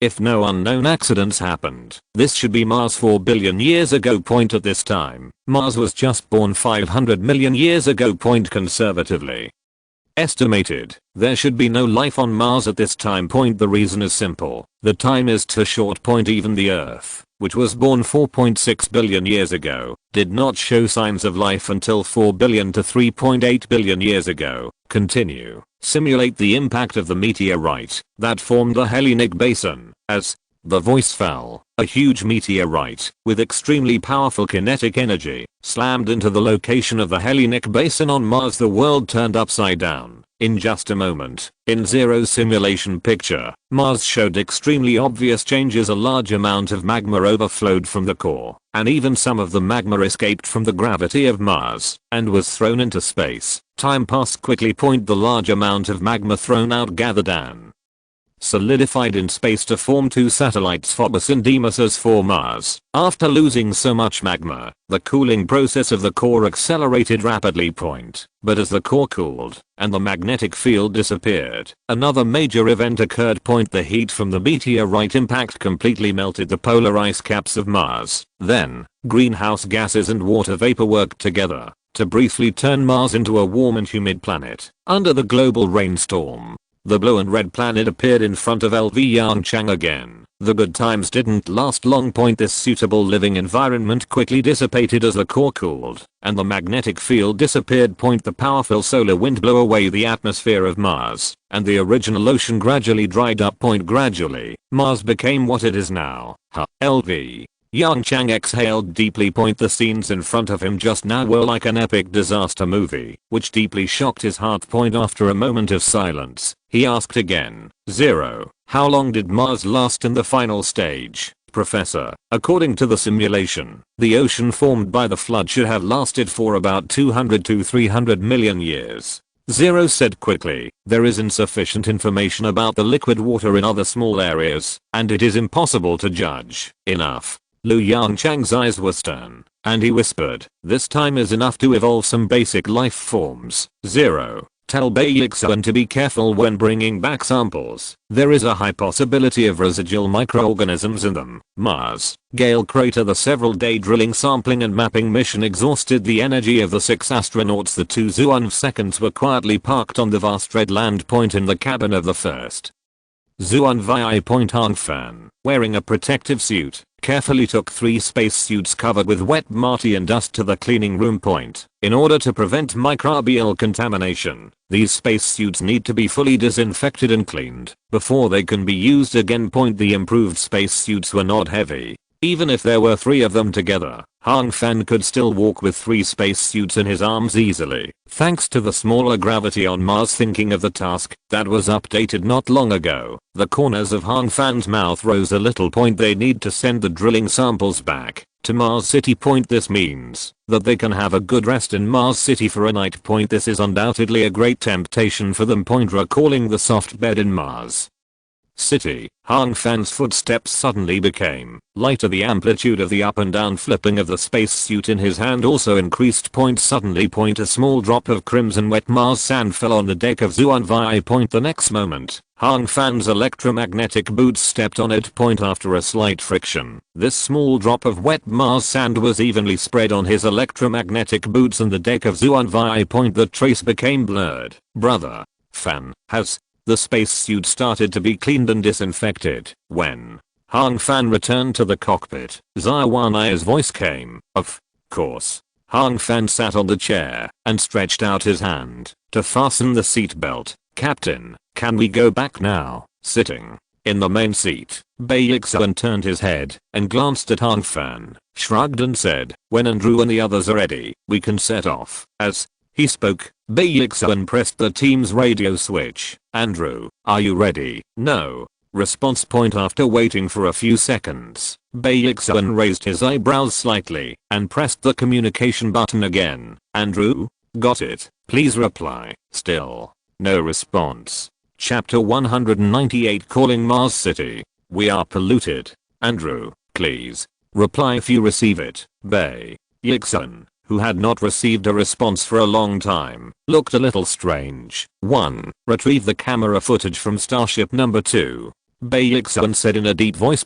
As the captain of the 6-man team, he naturally has permission to check the status of Andrew's starship. The holographic image on the console changes quietly. The scene in the cockpit of Starship number 2 appeared in front of everyone. Empty. When seeing this scene, the expressions of Baixuan and the other 3 people changed. At this moment, what Professor Lu said on the radio came to their minds. According to Zero's simulation results, the environment of Gale Crater in ancient times was very suitable, and primitive life was very likely to appear. Be careful of microbial infection when transporting samples. The impatient Hong Fan had already unbuckled his seatbelt and stood up. Something must have happened. I'm going to help them right now. With that said, Hong Fan turned around and walked towards the cabinet on the side point in the cabinet. There are 3 clean spacesuits. Stop. Baeksuan's face darkened and he shouted loudly, Hong Fan, come back here. We haven't figured out the situation yet, so don't act rashly. Hong Fan turned his head and looked at the gloomy Baeksuan anxiously. Captain. But, return. Baeksuan's voice was not loud, but it was extremely firm. Looking at Baeksuan, who was completely different from usual, Hong Fan took a deep breath and turned back to his seat. First, retrieve the vital signs data of Andrew, Bruno and Joey. Baeksuan ordered in an orderly manner. Search the cameras on the entire ship and find their locations for me. The hologram split into 2. On the left, there is a constantly flashing picture of the interior of Starship number 2. On the right are the vital signs data of the 3 astronauts. When they saw the pulse and body temperature data of the 3 people, the expressions of Baeksuan and the others turned a little worse again. Something happened. The body temperatures of the 3 astronauts were above 40 degrees. Hong Fan opened his mouth and took a deep breath. Captain Bay, halfway through his words, a sudden feeling of dizziness came over him. He swayed, his vision went dark, and he fell down in his seat. Hong Fan. This scene made Baeksuan, who was originally calm, a little unable to hold back. He quickly turned his head and glanced at Hong Fan's watch. Body temperature 38 degrees Celsius. Fuck. Baeksuan cursed with an ugly look on his face.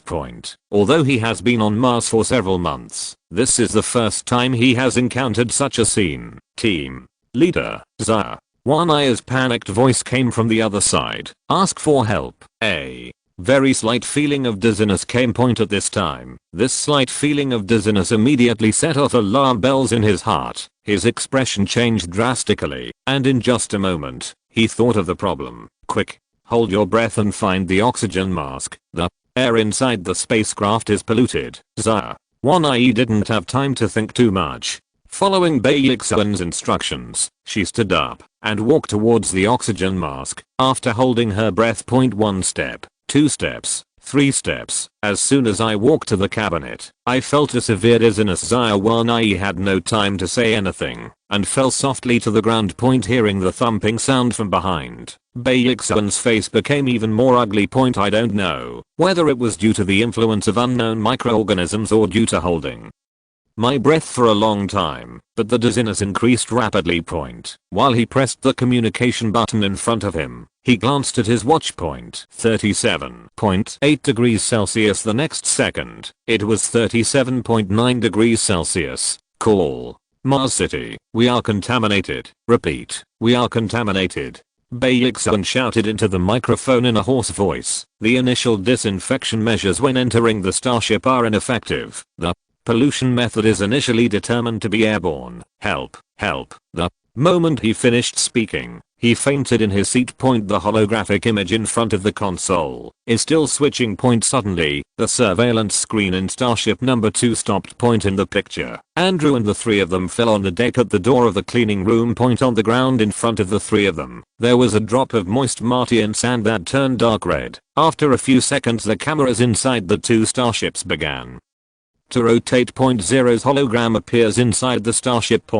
After seeing the drop of wet Martian sand on the deck of Starship 2, Zero's holographic image quickly dissipated. At the same time, the hatches of the 2 Zhuan number 2 ships slowly closed, and several faint blue flames appeared at the nozzles of the hull thrusters as Zhuan 2 starship drew a curve in the air and flew towards Mars City. Meanwhile, Mars City, Professor, something happened. Scenes of holographic images lined up in front of Yongchang. Among them, the starship's internal screen monitoring and driver's vital sign data occupy most of the screen. All 6 of Baeksuan's people were contaminated by unknown microorganisms. At present, the physical condition of the 6 people is unknown, and the type of microorganism is unknown. The source of infection is initially determined to be materials drilled underground in Gale Crater. The mode of transmission is initially determined to be airborne. It is extremely contagious. Before Lu Yongchang could speak, Ling had already finished describing the general situation. I have controlled the two Zhu and number 2 ships to fly back. After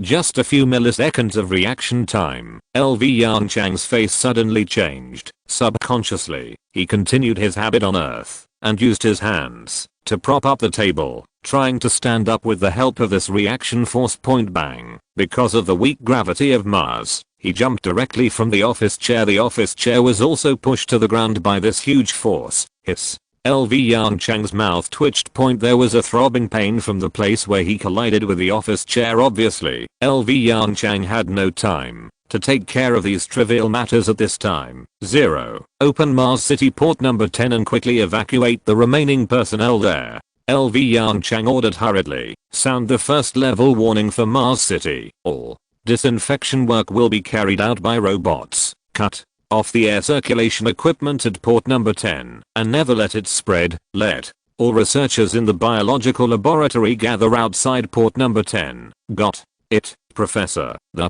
moment Zero's voice fell, all the lights in Mars City turned into a dangerous red, and a shrill alarm sounded from the loudspeakers in the city point at the same time. Whether it was the researchers in the laboratory or the pilots preparing to land on the starship, as long as there was a holographic projection generator, they saw a bright red holographic image point. After seeing the microbial invasion and contamination incident described in the holographic image, the faces of every resident of Mars City changed. Chapter 199, a necessary test for human civilization. Mars City port number 10. The originally well-connected port was blocked by numerous sealed doors with excellent airtightness as the air circulation equipment stopped working. Port number 10 became a unit independent of Mars City. All personnel inside had evacuated under Zero's warning. Inside port number 10, only countless ready-to-fight robots remained. Outside the port. The functional area originally responsible for material transportation was temporarily transformed into a simple biological laboratory.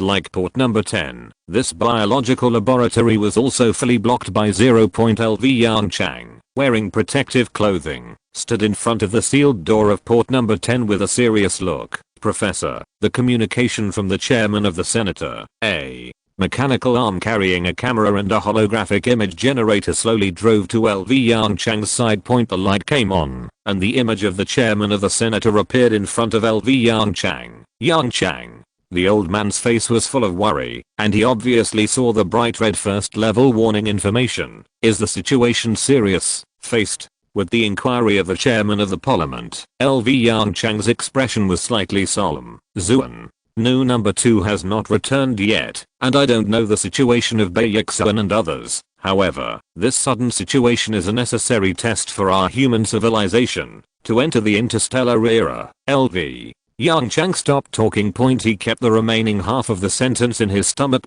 This is not only a necessary test for human civilization, but also a life and death crisis that human civilization needs to experience constantly. In the years after his rebirth, he completely changed his original concept. Life is not uncommon in this universe. Faced with all kinds of strange life forms, human civilization will need to undergo more and more rigorous tests in the future. Any mistake will be a great blow to human civilization. Then, after a moment of silence, the voice of the chairman of the parliament came again. Do you need me to do anything? LV Yongchang chuckled. Chairman, you just need to appease the emotions of the residents of Mars City. Hearing this, the old man suddenly showed a bitter smile on his face. Calm down. I think, at least now, the residents of Mars City don't need me to calm down their emotions. LV Yongchang was stunned for a moment, then burst into laughter. That's right. In addition to the scientific researchers, the residents of Mars City are only countless starship pilots. The quality of these people is destined to make them not like ordinary people when facing such a disaster. The originally tense atmosphere faded a little with Lu Yongchang's laughter. Professor Zero's voice sounded just right, adding a little catalyst to the slightly dull atmosphere. It is expected that Zhuan II will enter port number 10 in 1 minute. Yongchang. The old man looked slightly solemn, raised his right hand, and saluted Lu Yongchang, who was wearing protective clothing, with a standard military salute. Human civilization, I'll leave it to you. After speaking, the chairman of the parliament took the initiative. to cut off the communication point, looking at the blank holographic image in front of him. Yongchang was slightly startled and quickly reacted. 0. Everything is going according to plan. When the two Zhuan ships, which were covered with red Martian dust, entered the spaceport, Yongchang's mental concentration instantly reached its peak. Professor Lu. The sealed door behind him opened, and Mao Zedong's voice came. We are here. Where is the experimental sample? Yongchang did not look back, but pointed to the huge holographic image in front of him. The picture was divided into 3 parts. On the far left, there were the exterior views of the two Zhuan ships. A robot was spraying a large amount of disinfectant on the shell of Zhuan Vi. In the middle and right of the picture, there were scenes inside Zhuan Vi. Looking at the 6 pilots lying unconscious on the ground, Mao Zedong took a breath. When he saw the vital signs data displayed on the side, his eyes were filled with anxiety. 40.5 degrees Celsius. Mao Zedong in the protective suit changed his tone in a hurry. Professor, let the robots take them out. With this temperature, if we delay any longer, the people will probably die. The moment the voice fell, all the robots stopped spraying disinfectant. The hatch opened, and one robot after another rushed into the starship under Zero's control. 6 starship pilots were quickly lifted out. Academician Mao Yongchang also lacked experience in this situation. To be precise, all the scientific researchers present, including medical staff, lacked experience in dealing with this situation. After all, this is the first alien microbial invasion in human history. In short, let's cool down physically first. A slightly unfamiliar voice came from the side. We don't know the specific situation at present, so we can't use medicine rashly. Yongchang quickly looked in the direction of the voice and saw a gray-haired old man. This is Academician Ding Zuming from the Department of Infectious Diseases. Yongchang smiled with difficulty, nodded to the old man and said, Academician Ding, I'll leave the handling of the 6 drivers to you. Ding Zuming nodded seriously. Don't worry, Professor Lu, I will do my best to save their lives.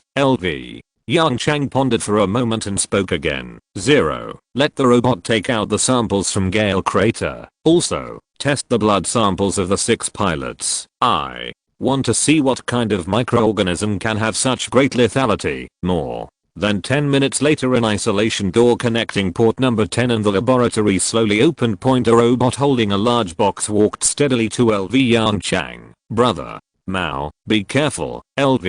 Yongchang in the protective suit said to Mao Zedong beside him with an extremely serious look. According to Baixun, it withstood the disinfection measures when entering the starship. Even if we have taken a variety of disinfection measures, the air around us is still likely to be contaminated. Mao Zedong's face was stern. When he heard this, it can withstand the first disinfection measure of the starship. This microorganism is extraordinary, as the most important barrier, ultraviolet rays plus high concentration disinfectants can basically solve all microorganisms on the Earth. Mao Zedong took a deep breath. After making mental preparations, he reached out to open the box and took out a sample from it. The holographic image lit up. A thumbnail of Gale Crater appeared in front of everyone. Then, 0 marked the source of this sample on the map, HMM. Yongchang looked at the data on the map and raised his eyebrows slightly. Is this a sample from the foot of Mount Sharp? Yes, Professor. 0 responded in a steady tone. There are a total of 12 samples near Mount Sharp, all of which have been listed for you. Chapter 200 Stubborn Bacteria. Mars City. Outside Port 10. Temporary laboratory. Academician Ding Zuming looked at the indicators in front of him worriedly and sighed deeply. It's hard. Even though various physical cooling measures were taken, the body temperatures of the 6 starship pilots still remained above 38 degrees. This is undoubtedly extremely harmful to the human body. While Ding Zuming was worried, a researcher quickly walked up to Ding Zuming holding a document. Mr. Ding, the blood sample test results are out. Upon hearing this, Ding Zuming quickly turned around and took the document handed over by the researcher. The moment he saw the data, Ding Zuming's brows instantly wrinkled. The percentage of white blood cells and neutrophils increased, C-reactive protein increased, and the erythrocyte sedimentation rate increased. murmured softly. This is a typical inflammation caused by bacterial infection. At this moment, he breathed a sigh of relief. Bacteria are fine, as long as they are not viruses. Bacterial infections, according to past experience, are relatively easy to resolve. Have the pathogen been found? Ding Zuming turned to the researcher and asked, where is the lesion? There was some hesitation in the researcher's eyes. Old. Ding, huh. Seeing the researcher's appearance, Ding Zuming couldn't help but feel a little bit in his heart. Say, what's going on? The pathogen has been found, but we found this bacteria all over the patient's body, the researcher said with a bitter look. Now the 6 patients have varying degrees of inflammation all over their bodies, which is also the reason why the high fever does not go away. Ding Zuming's face instantly turned ugly. Has the drug resistance screening experiment been done? Are antibiotics working? The researcher slowly shook his head. Mr. Ding, so far, this bacteria has shown extremely strong drug resistance. The most effective antibiotic is only marginally effective. Although he had expected this result, the moment he heard the researcher's answer, Ding Zuming felt a chill rising from his back. He swallowed slightly and asked the last question dryly. What about the speed of transmission and reproduction speed? The researcher's face became increasingly ugly, with determined that it can be airborne and spread faster than any bacteria we've identified so far. The rate of reproduction is the same. The moment he heard the result, Ding Zuming felt his eyes go dark. It spreads quickly, has strong reproductive capacity, and there is no cure. With a background in infectious diseases, he had never seen this kind of bacteria before. Humanity finished. Inside the biology laboratory. Lu Yongchang and Mao Zengzi carefully observed the samples from Gale Crater through the microscope. Lu Yongchang's eyes lit up. This structure is quite similar to the Martian fungus we discovered before. Mao Zengzi nodded quickly in agreement. Yes, the unusually thick cell walls and cell membranes. This should be the reason why they survived the starship's disinfection measures. Lu Yongchang shook his head. It should be more than that. As he spoke, he reached out and put a drop of disinfectant on it. The stimulation of the disinfectant made these bacteria act more intensely. The next moment, an incredible scene appeared in front of everyone. Bacteria begin to clump together spontaneously. Just like ants encountering a flood, countless ants will immediately huddle together to form air chambers to protect the important queen and some ants. Even if the ants on the periphery will be washed away by the flood, there will still be a steady stream of ants going to fill the gap without hesitation. The reason is simple. As long as the queen ant and the middle ants are kept alive, their population will not be destroyed. The behavior of these bacteria is very similar to that of ants. No wonder. Looking at the scene in front of him, Lu Yongchang murmured to himself, no wonder they can survive the disinfection measures of Zuan No. 2. Yes, there was some emotion in Mao Zengzi's eyes. They're just trying to survive. It's just that if they survive, it's not good for us. Lu Yongchang nodded slightly. Continue testing and count the number of bacteria in each sample. 0. Sort out the data. Lu Yongchang raised his hand and gently rubbed his shoulders through the protective clothing. The huge holographic image quietly unfolded, wrapping everyone present in it. That is a complete 3D model of Gale Crater. The next second, red dots of different colors appeared in the 3D image. The depth of the color indicates the number of unknown bacteria in the sample. The darker the color, the more bacteria there are. Because of the difference in sampling depth, the position of the red dot also changes in depth. Through this holographic projection, the researchers clearly discovered the rules. The lightest red spot is located on the outermost surface of Gale Crater. The foot of Mount Sharp, located in the center of Gale Crater, is a series of dense red to black dots. Lu Yongchang took a deep breath and murmured to himself, maybe Fang Zhu really got it right. What? Mao Zengzi on the side was stunned. What did Academician Fang say? He said that there might be magma activity under Gale Crater, which just explains the phenomenon of moisture underground. LV Yongchang said as he reached out and tapped the red dot in the holographic image. Look, in the same area. As the depth increases, the color depth of the red dot also increases. The closer to the center, the deeper underground, the more bacteria there are. This also shows that the environment over there is more suitable for bacteria to survive. LV Yongchang cast his eyes on Mount Sharp in the center. Perhaps there is residual magma activity under this mountain. Mao Zengzi shrugged. Whether there is magma or not, our first priority now is to understand this bacterium. Just now, Mr. Ding has sent the inspection information over. LV Yongchang's eyes moved, and he quickly asked, how is it? How are Bei Yixuan and the others? Mao Zengzi stretched out his hand and dragged a holographic projection screen in front of LV Yongchang. Take a look for yourself. The situation is not optimistic. With the help of a large amount of antibiotics, the 6 drivers are out of danger. But at present, we can't cure these stubborn bacteria. As long as there is a little relaxation, even if there are only a few residual bacteria, they will quickly multiply to the initial scale, and the large-scale use of antibiotics can easily lead to drug resistance in bacteria. In other words, these 6 drivers are now in a state of chronic death. Looking at the various test data sent by academician Ding zooming, LV Yongchang fell silent point after a long time. He turned around and looked at the instrument on the side and said in a slightly hoarse voice, go on, I believe we can find a solution. End of this chapter. Thank you very much for reaching the end. Don't forget to like. Looking for more exclusive content and immediate access? Subscribe to our Patreon. Remember, every like, subscription, or donation encourages us to continue. Thanks to everyone. See you in the next video.